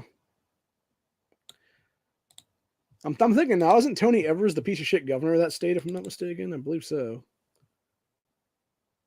I'm going to go look it up real quick, actually. Oh, yeah. Yeah, Mandela Barnes is that guy. Okay. That makes sense. I was wondering where that motherfucker came from then, dude. So who's the governor of Wisconsin then? Is it Tony Evers or am I wrong about that one? I think it is. Yep, it is Tony Evers. Yeah, of course it is. If you ever notice that too, by the way, with these left-wing motherfuckers, it's always like either some old white guy or some white woman or whatever that's like the governor candidate, and then it's always like some fucking minority is like their lieutenant governor pick. And it's the same way here in Ohio, dude. You got fucking that piece of shit Nan Whaley, who's a fucking old white demon bitch, dude, who has this Cheryl Hines woman who was a black city council woman up in Cleveland as her fucking lieutenant governor nominee. The Democrat ticket. So, but anyways, the story said Wisconsin's Joint Legislative Audit Committee has launched a probe into defund police, Democrat Senate candidate and current Lieutenant Governor Mandela Barnes for excessive security costs billed to the state. Okay, so here's the first thing. First things first on this one, dude. I'm going to go ahead and do a screen share on this. Secondly, how in the... again, why is this fucking cock-sucking cunt piece of shit Mandela Barnes allowed to have any fucking money put towards anything, dude? I don't care if he's lieutenant governor or not, dude. You want to fucking pay? You want to have fucking security paid for you, douchebag? Pay that shit out of fucking pocket out of your own goddamn paycheck, you fucking douchebag. Since we know you're not paying a damn dime in taxes, you fucking asscock piece of shit. But yeah, as it said here, it said Barnes has averaged more than 13 and a half hours of security protection a day, including weekends, weekdays, weekends, and holidays, at a daily cost to the state of $660 for patrol officers' wages. That's more than 10 times the number of hours as his predecessor, according to the Milwaukee Journal-Sentinel. On September 15th, Senator Robert Coors, who is a Republican, co-chair of the Audit Committee, and Representative John Marco, committee vice chair, asked State Patrol Superintendent Tim Carahan to provide the committee with a security cost for both Barnes and Governor Tony Evers from July 1st, 2021 to August 31st. It said Cohen has until October 6th to respond to this. It says, quote, questions have arisen recently concerning perceiving rising costs for security protection services of Wisconsin state police or state public officials by the Wisconsin State Patrol, most notably services rendered to the offices of governor and lieutenant governor. The letter to that guy stated, like you, we are concerned with the safety of Wisconsin's political officials and thank you for your efforts to keep those under your protection safe. However, some have questioned reports regarding costs incurred for protection services provided through the state patrol. Said, but Alec Zimmerman, a spokesman for Johnson, applauded the inquiry by the two members of the Legislative Audit Committee. Wisconsin taxpayers deserve answers to why Lieutenant Governor Barnes has the audacity to push the defund the police movement while at the same time using state patrol as his personal Uber service. Hopefully the legislators' investigation leads to explanations and the truth. Hopefully it leads to Mandela Barnes behind fucking bars for misuse of public funds, dude. For misuse of taxpayer funds is what it actually would be. I'll tell you what, dude. Mandela Barnes needs to go to fucking prison right now, dude. Seriously. This cocksucker, him and fucking Tony Evers should both be locked the fuck up in the same prison cell right now, dude, as cellmates. Evers for the shit that he pulled in 2020 that led to the Rittenhouse self-defense shooting, and fucking Mandela Barnes for being a defund the police fucking douchebag, piece of shit cocksucker, literally stealing fucking taxpayer money to pay for his own private security force is what it is, as the state cops is what it is, dude. Like, seriously. How is this, like, you want to talk about deprivation of rights under color of law, dude? How does this not qualify as deprivation of rights under color of law? Because you're literally fucking misusing public fucking taxpayer money, dude, is what it is. Like, how is that not theft of funds at that point, honestly, dude? Like, that should clarify as, like, theft of funds, honestly, because you're misusing taxpayer money for your own fucking private security force, basically, is what I'm saying there, man. To have the state cops be your fucking private security force for you on days, weekends, and fucking holidays and stuff like that, to the tune of, what they say, $660 per officer per day, dude. So you're talking about, there's no way that this guy has like one cop on him. He's like probably like 4 or 5, honestly. I'm guessing, honestly, dude, on that one. So you're talking about potentially like $3,000 something a fucking day that this asshole potentially could be using for his own private security force. Minimum, I would say 2 cops. So you're talking about, what is that, like $1,320, something like that, I believe. I got that math right. Yeah, because it'd be 1260. Yeah, 1320. So $1,320 per day for 2 cops and minimum. And then you're talking about potentially more like 4 cops. So that'd be like, $2,640 for those 2 cops, dude. No, fuck this fucking guy, man. Like, this motherfucker needs to be in prison right now, dude. Mandela Barnes needs to be in fucking prison right now, dude. Seriously. Anyway, where are we here now? Said Barnes reportedly maintains a high degree of security after stating police departments should be defunded. Also believes police do not prevent crimes. Quote, police do not prevent crimes from happening, Barnes falsely stated on Real Talk with Henry Sanders. We don't live in a surveillance state, nor should you want to. No, we shouldn't want to live in a surveillance state, you fucking ass clown. We do, though, because of pieces of shit like you fucking leftist turd burglar. And that's the whole point entirely. Said Barnes has also pushed for abolishing immigration and customs enforcement and ending cash bail. Yeah, because this guy wants to fucking purge, dude. Yet little does he know he'd be one of the first ones to get purged by the fucking people he's trying to let out, is what it is, dude. So, during his time as Lieutenant Governor, Barnes has allowed at least 884 convicted criminals back on the streets by releasing them on parole. How the fuck is this guy not in federal prison the rest of his damn life, dude? Just based on that alone. Almost 900 fucking convicted criminals back on the streets by releasing them on parole. Fuck that shit, dude. So Wisconsin right now reported it's a massive number of convicted criminals reportedly includes 270 murderers and attempted murderers as well as at least 44 child rapists. Mandela Barnes is a pedophile. Change my mind. And I'm dead serious about that one, dude. Based on that alone, 44 fucking child molesters, dude. This piece of shit right here let back on the fucking streets. This dude's raping kids actively. Change my fucking mind, dude. Mandela Barnes is 100% a pedophile. Change my mind. That black guy in the picture is actively raping kids, man. Period. Anyway, so in question 2018, if he wanted to release half of Wisconsin's inmate population, Barnes responded, absolutely. That's not something that happens overnight, he waned. If you stop sending people back to prison, you can reduce our recidivism rate.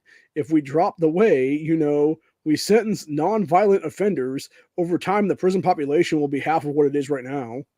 Well, first of all, dickhead, there's a reason why they reoffend. And again, it doesn't matter if they're non-violent criminals or not, dude.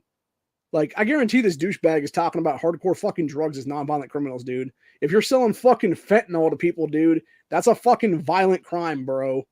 Because you're going to get people killed. And if you're pushing that shit at kids, fuck you, dude. Seriously.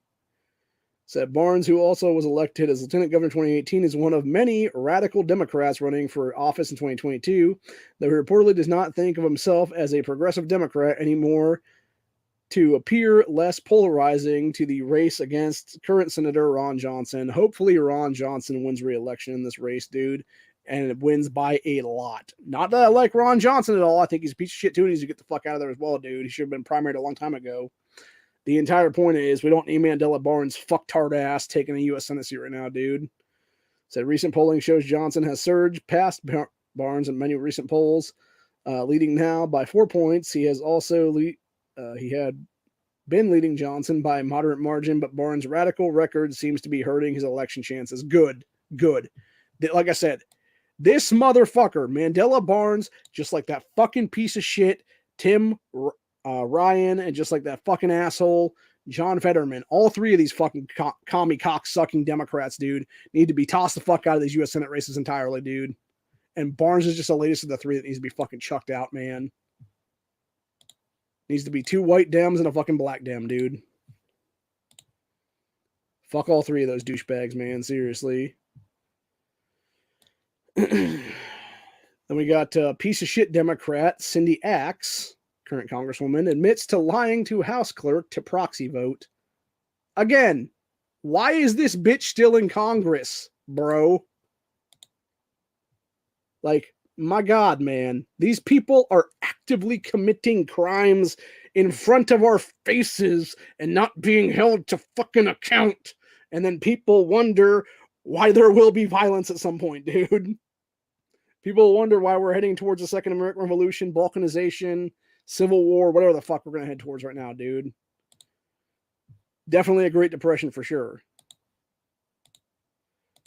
And it's like, and you wonder why the fucking train is coming off the tracks right now. It's shit like this, man. It's the 3-tiered justice system right here. Yeah, it says, current Congresswoman Cindy Axe admitted to vacationing while proxy voting last month on historic legislation, despite telling the clerk of the House that her absence was due to the, quote, ongoing public health emergency. In a Sunday news segment on Iowa's Who DM, Axe confirmed the reports showing she was on a planned vacation with her family when she claimed to be, quote, unable to physically attend proceedings in the House chamber due to the ongoing public health emergency, in a signed letter to the clerk of the House on August 12th showing that the Congresswoman was lying.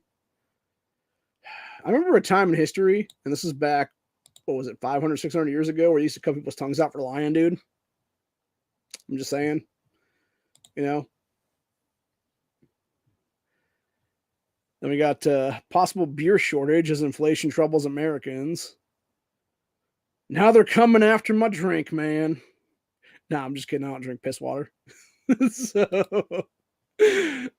nah, if they said like, I don't know, something else, I'd probably, like, if they were like, oh, they're coming after the ginger ale shortage or something like that, I'd be like, motherfucker. Or if it was like root beer shortage or something like that, I'd be like, damn it, because I drink both of those things. Or if it was like, Arnold Palmer shortage or something like that, I'd be like, no, not my tea and lemonade, brother. So I do love that shit, by the way. It tastes awesome. Where we're at now. Yeah, it's a clip of Axe saying the deal is I'm my family member.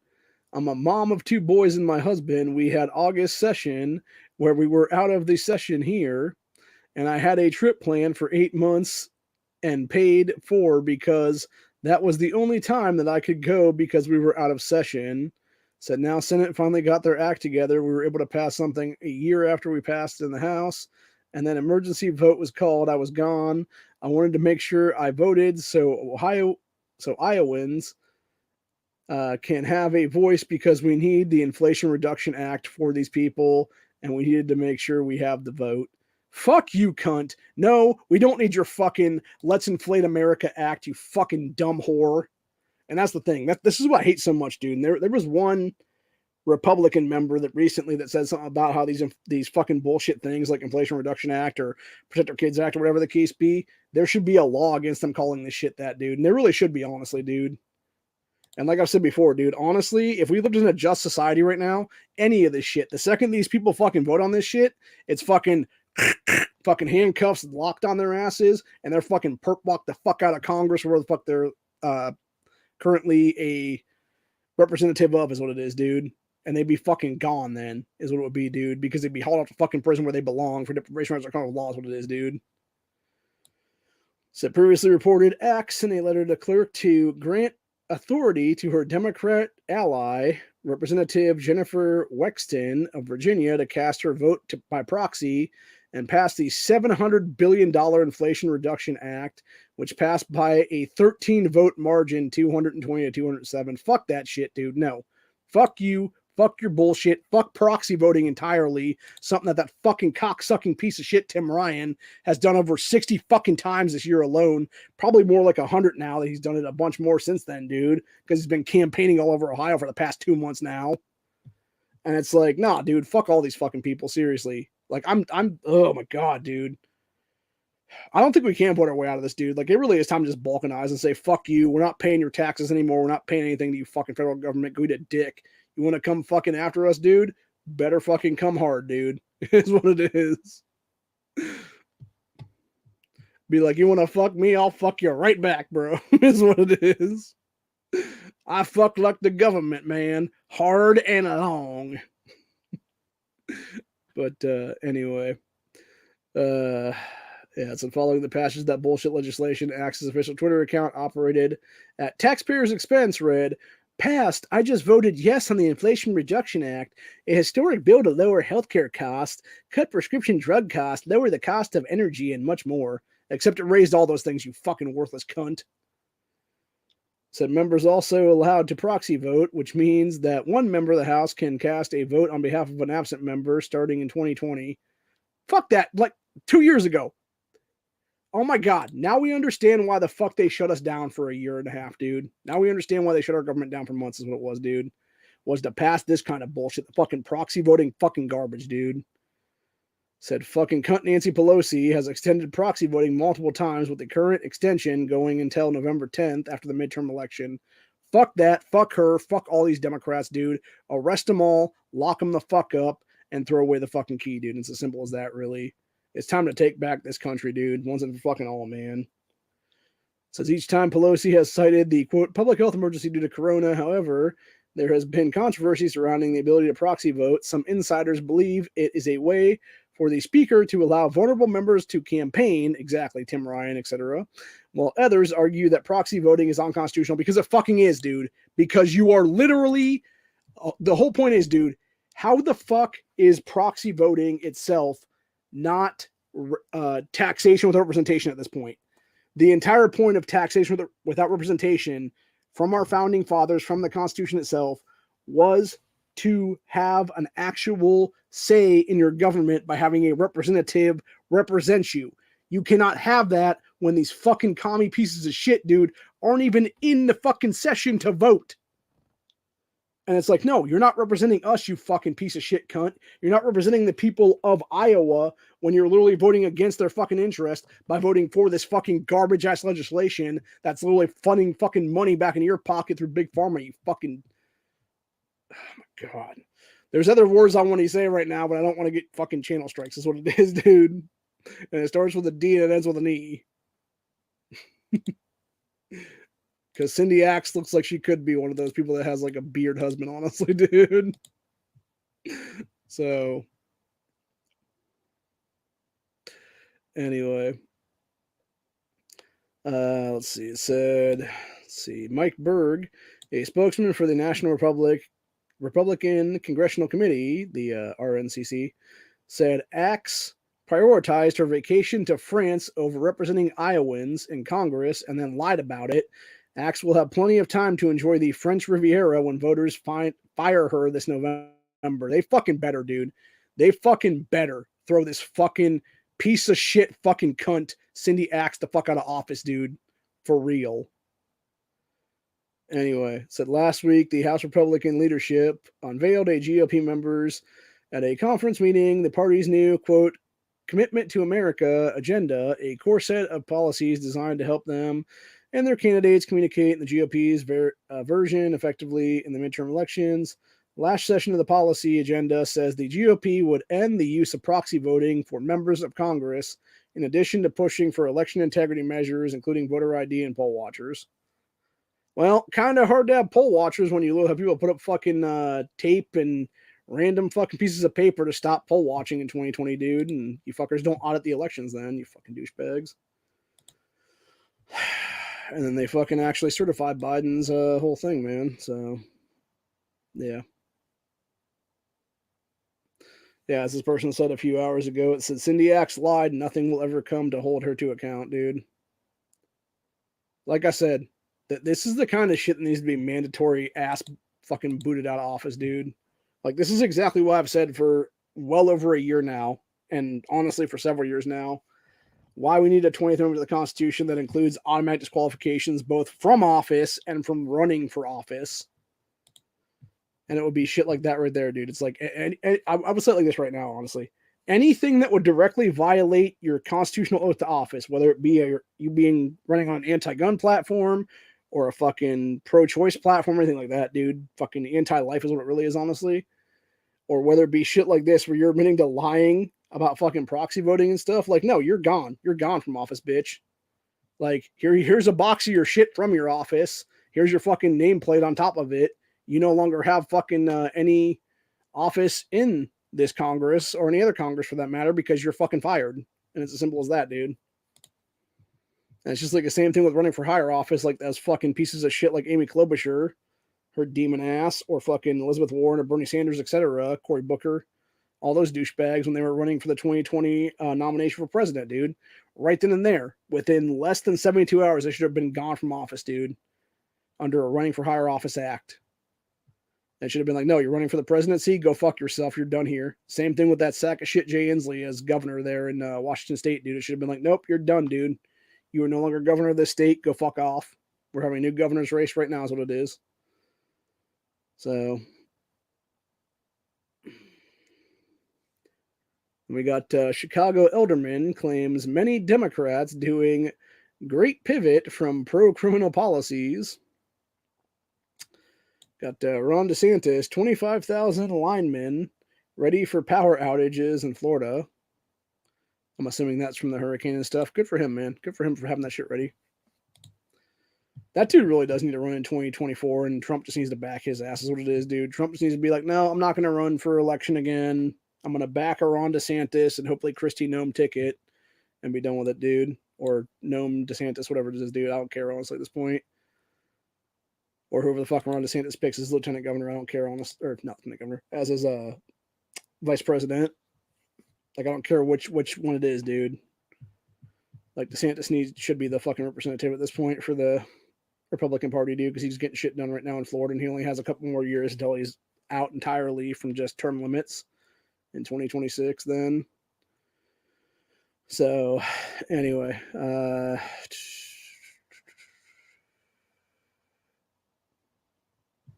Actually, this is a great one right here that I want to talk about for a minute there. Got Ted Budd, representative. Republicans must remember who sent us after November elections. Yeah, and you must realize we are your bosses, motherfuckers, not the other way around, assholes. And we will hold your fucking feet to the fire. And this is why I've said many, many times before. We need to have mandatory recall voting across the fucking board all the way up to the federal fucking levels, dude. And if these fuckers do something wrong, we should be able to toss their asses the fuck out, dude. And replace them immediately, then is what it would be. And I don't honestly, it would be costing us less to do that in the long run for taxpayer elections and stuff, dude, than it would to keep these fuckers in office, screwing us over and fucking us in the ass for another year and a half, whatever it is, their stupid ass fucking term. So, let's see. Then we got White House waffles on complicated rising crime rates and safety in major cities. We talked about that pretty much already, and all the shitholes there, and fucking Democrat hell pockets is what it is. Then we got worthless fucking demon cunt pedophile Gavin Newsom urges Democrats to get more aggressive, and then claims I worry about Ron DeSantis. By the way, for those that haven't heard yet, piece of shit Newsom is now trying to jump in there for 2024 nominee for the Democrat Party, dude. I'm not surprised by it. Again, he's one of these people that's going to be gone in 2026 anyway. He's already a fucking sack of shit sellout, fucking Chi-Com fuckboy, literally fucking the China.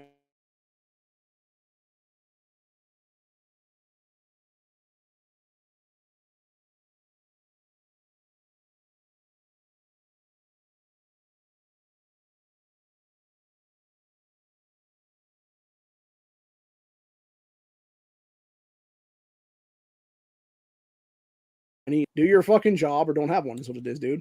Simple as that, really.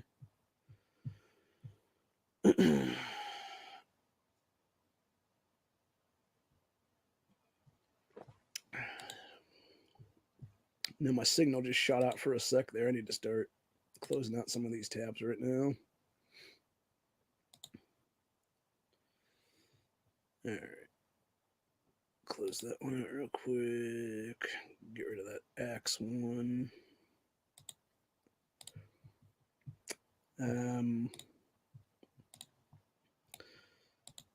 Yeah, let's see. Let's grab up this this Gavin Newsom article here.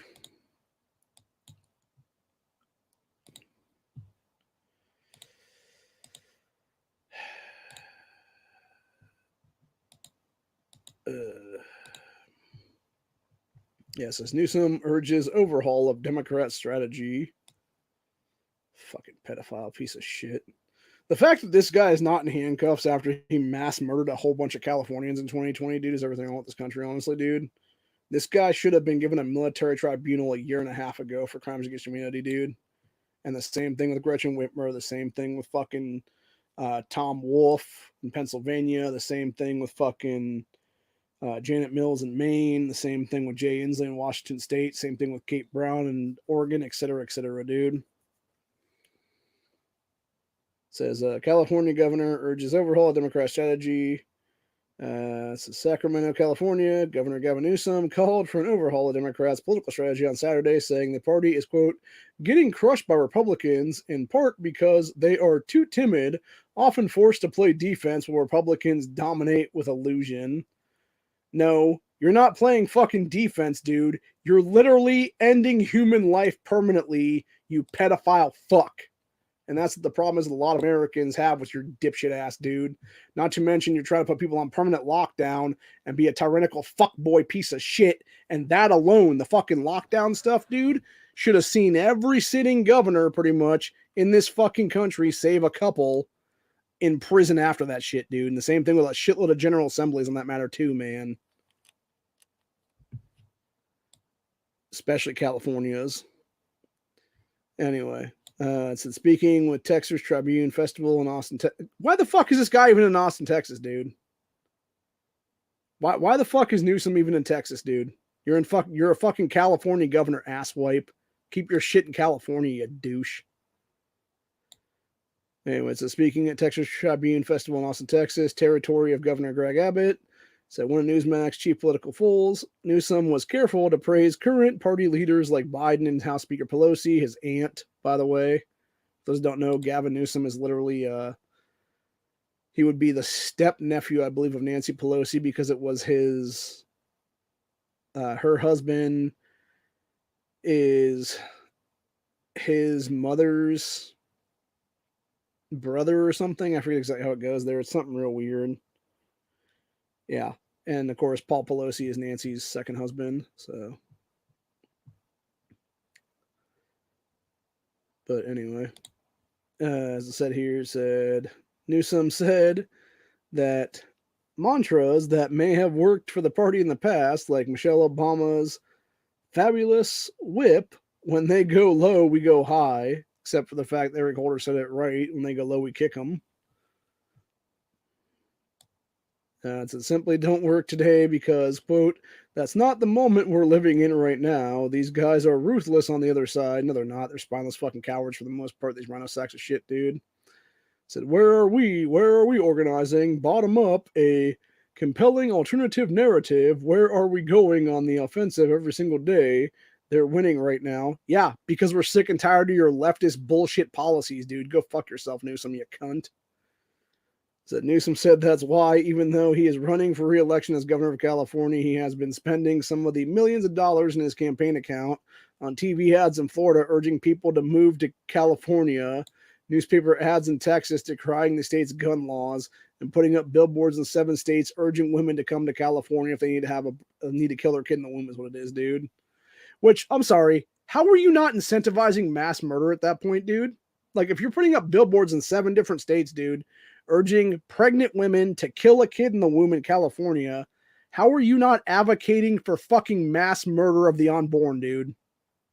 Why is Newsom not sitting in prison right now is the better question on that one, dude.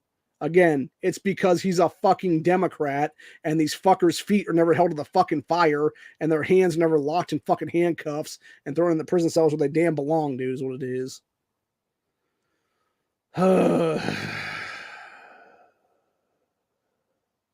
So the course main reason Newsom can do things like this is because he faces little pressure at home.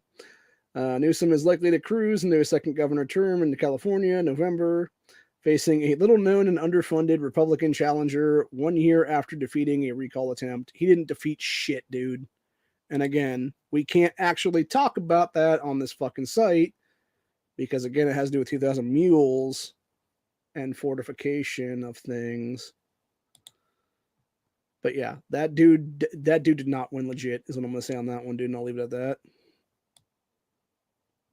Larry Elder 100% should be governor of California right now, dude. Says Newsom actions have increased speculation he might be running for president, an idea he has repeatedly denied. Doing so even on Saturday in Texas, asked if he was considering running for president 2024-2028. He said, no, not happening, even though he's literally said before that fucking if Biden didn't run, he'd run in 2024 then, dude. So,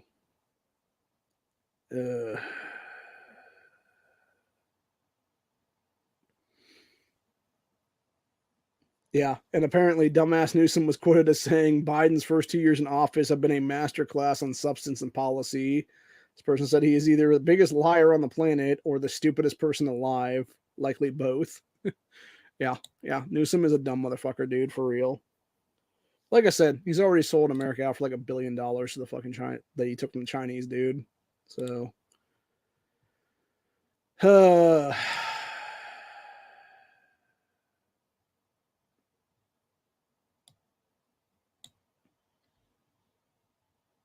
I really am just done, man. My mind is just over it at this point. I really have just had it with these people.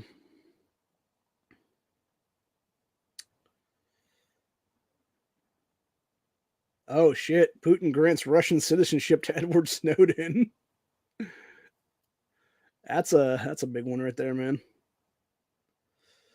Honestly, that was the worst thing that Trump ever did was not pardon Snowden and Julian Assange both because they are 2 true patriots in this country, 2 of the best whistleblowers America ever saw. And no, the only people he pardoned was his fucking buddies that gave him a fuck ton of money is what it was. So again, just another reason why Trump can go fuck himself and shouldn't run for election again. So anyway, we got DHS funds leftist orgs to study, quote, radicalization, white supremacy in video games. Jesus fucking Christ, man.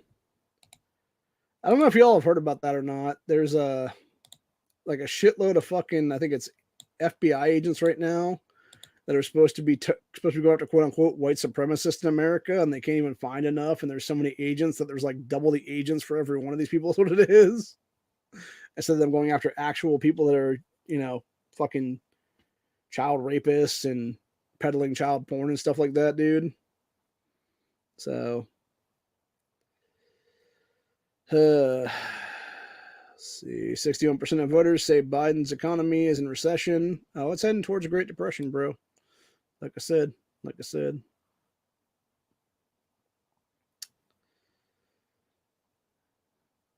Oh, here's a good one. Watchdog. Violent sexual assailant among Minnesota residents who voted twice in 2020 election.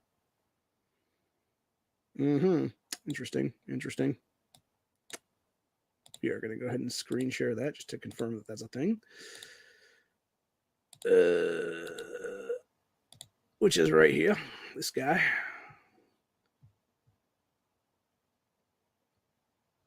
Then we got piece of shit fuckboy Cory Booker backs Tim Kill MAGA Ryan. Of course he does. Both of these, again, you want to talk about people that belong in the same prison cell together. Cory Booker and Tim Ryan belong in the same prison cell together, dude. Cory Booker has done so much shit that he should be in prison for, dude, when it comes to felony stuff, whether it be the anti-gun crap he signed on to or co-sponsored, etc., or whether it be everything else like that, dude. So, yes, it's Cory Booker backs Democrat Tim Ryan in Ohio. Tim Ryan in Ohio. Desperate Ryan pledges to keep distractions out of Buckeye State. Go fuck yourself, Tim Ryan. I never have been able to call up the General Assembly in the past week, but I'm definitely going to call on my state reps this week and be like, hey, I don't know what y'all have to do to get this fucker out of this race, but kick him out of the fucking race. So, because Tim Ryan needs to go, man.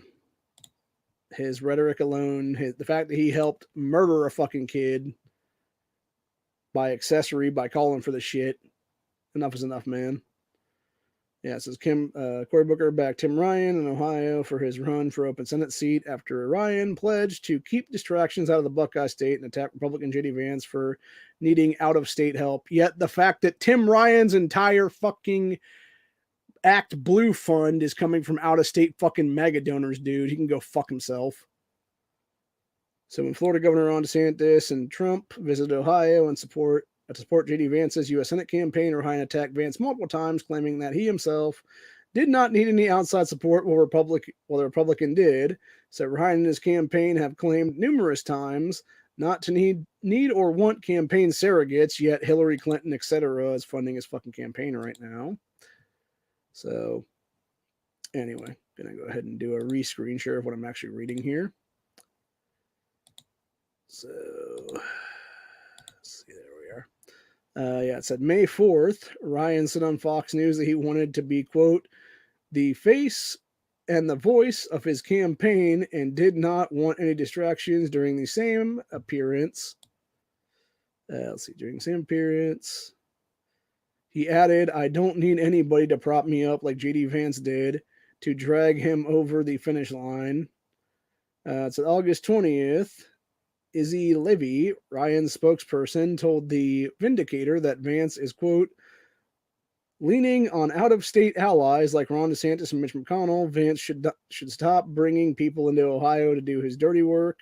September 8th, Tim Ryan stated on WFMJ, I'm not really asking anyone to campaign for me. Like, I'm not one of those guys like, oh, I need someone to come in and help me. He added, I know what I believe in. I know where I'm from. I know who I'm fighting for. I don't need anyone else to gum that message up. I want people to look at me and ask me questions.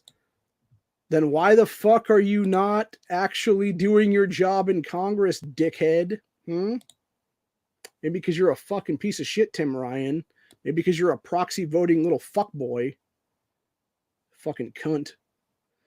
Anyway, continues on here and says, September 17th on WKBN, Congressman Ryan claimed, I get a kick out of the fact that Vance has the rescue squad coming to get him, blasting Vance's endorsements by DeSantis, Trump, and McConnell.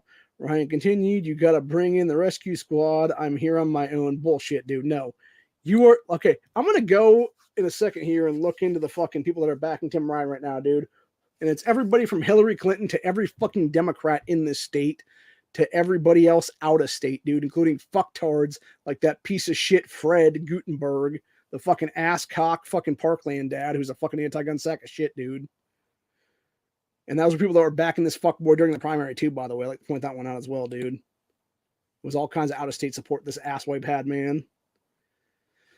Then we got September 18th, which was a little over a week ago now. Ryan told the Vindicator that he's out here and scrapping. He added, the fact that J.D. Vance can't carry his own political message, he needs Ron DeSantis, needs Donald Trump, needs everyone else to come in and make his case for him because he can't make his case for himself. Oh, he's made a very good case for himself. He's also made a very good case why you're a fucking piece of shit, Tim Ryan. And honestly, I'm actually going to call out J.D. Vance on this one.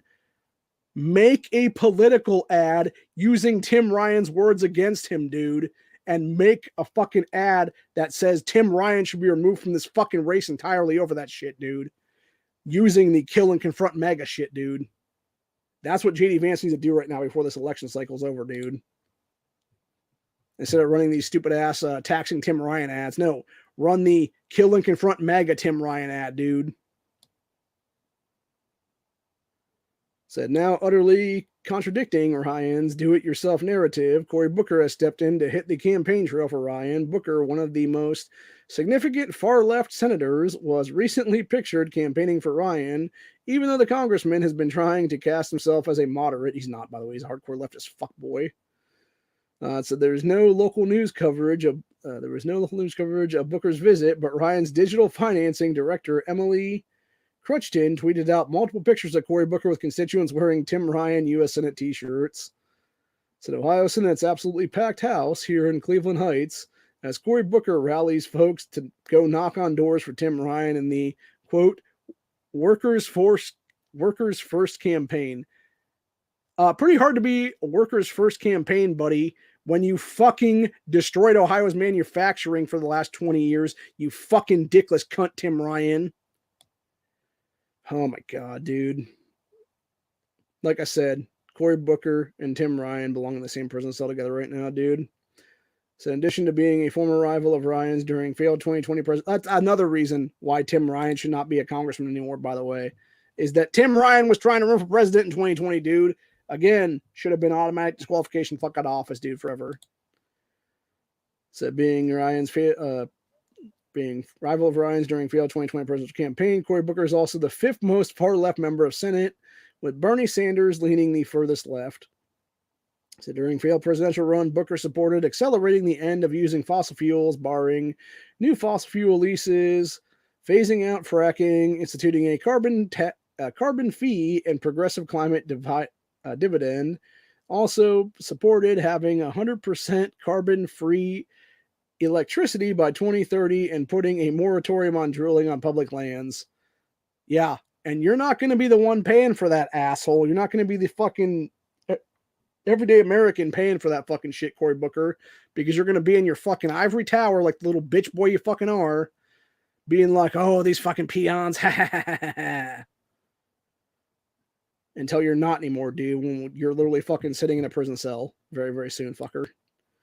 So additionally, Booker and Ryan both support a ban on so-called assault weapons. They don't even know how to fucking define that, by the way, because they can't define it because it's not a real fucking thing.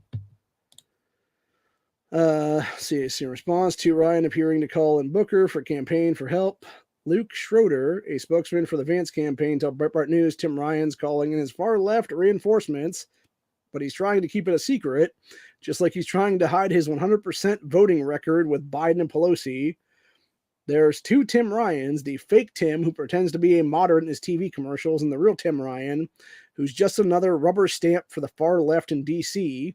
Make no mistake, Tim Ryan is no moderate, and if he ever got elected in the U.S. Senate, he'd vote in lockstep with Cory Booker and the rest of the radical DC Democrat tyrants. Yes, he would. So this is the first hypocritical move Tim Ryan has made this month. Ryan also attacked Vance by skipping out on the Ohio football game, as he too skipped reportedly to be an officiant at a wedding where the bride was one of the congressman's relatives. Additionally, Tim Ryan posted multiple times on social media attacking Vance as a transplant to Ohio, even though his family famously has roots in Middletown, Ohio, meaning J.D. Vance, by the way, where Vance's best-selling memoir, Hillbilly Elegy, took place, and is the exact reason why I was actually re-incentivized to try to run for political office myself after watching the Hillbilly Elegy fucking movie that memoir is based on, dude. And making America a truly great nation again and taking us back to a manufacturing country again and a manufacturing state again here in Ohio. So additionally, during an appearance on MSNBC, Tim Ryan called for voters to, quote, kill and confront the MAGA movement, even as more than 3.1 million Ohioans voted for Trump in the 2020 election and more than 2.8 million voted for him in 2016. Said, how do we fix all of those broken systems? Some of those answers will come from Republicans, not the extremists that we are dealing with every single day, Ryan said on MSNBC. We've got to kill and confront that movement, but working with normal mainstream Republicans, aka rhino cunts like fucking Liz Cheney is what he really means. That's going to be really, really important. Said a Marius poll released last week revealed that Vance slightly leads Tim Ryan in the race. Of the 1,200 registered voters in Ohio, 46% said they would support Vance to fill retiring piece of shit rhino Rob Portman's seat. In comparison, 45% said that they would support Tim Ryan, the failed 2020 presidential candidate, and 9% said that they were undecided. Any of those 45% that said that they would support Tim Ryan no longer have voting rights in the state of Ohio, dude. I'm going to say it like it is. Said Tim Ryan's campaign did not respond to a request for comment from Breitbart News on this. Of course he didn't, dude, because he's a fucking bitch-ass motherfucker is what it is, dude. Anyway, as somebody said here in the comment section, Tim Ryan thinks he's in trouble when he pulls Spartacus off the shelf. These fools can't help tripping over one another. It reminds me of the Keystone Cops. Lots of motion, but very little progress. Mm-hmm.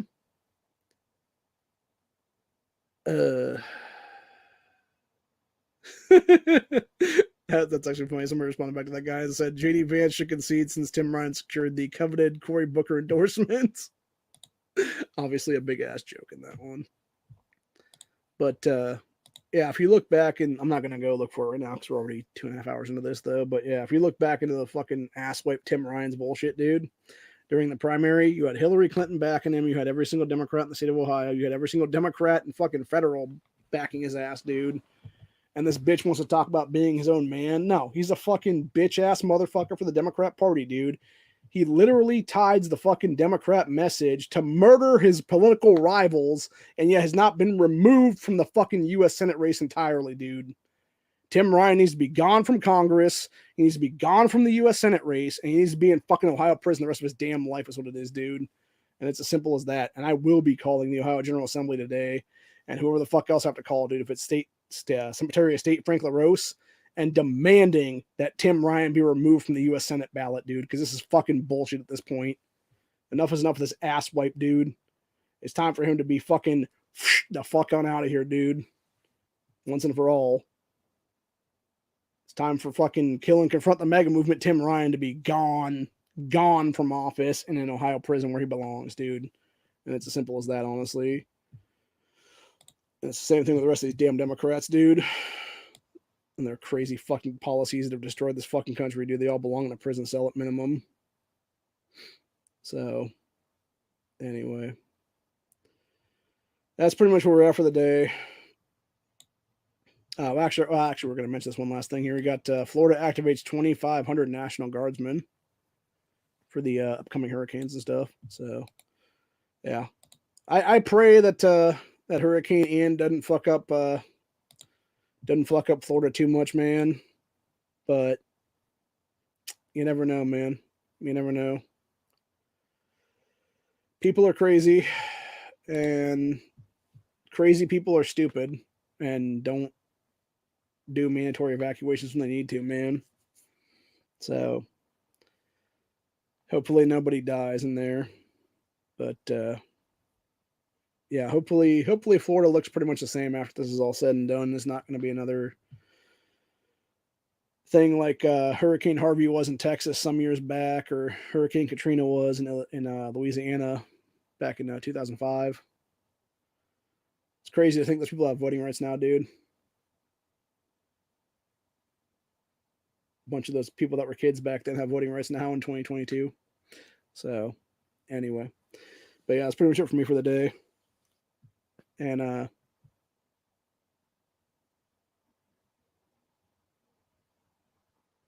do I have no audio right now? Because I've been talking for like the last hour about Tim Ryan.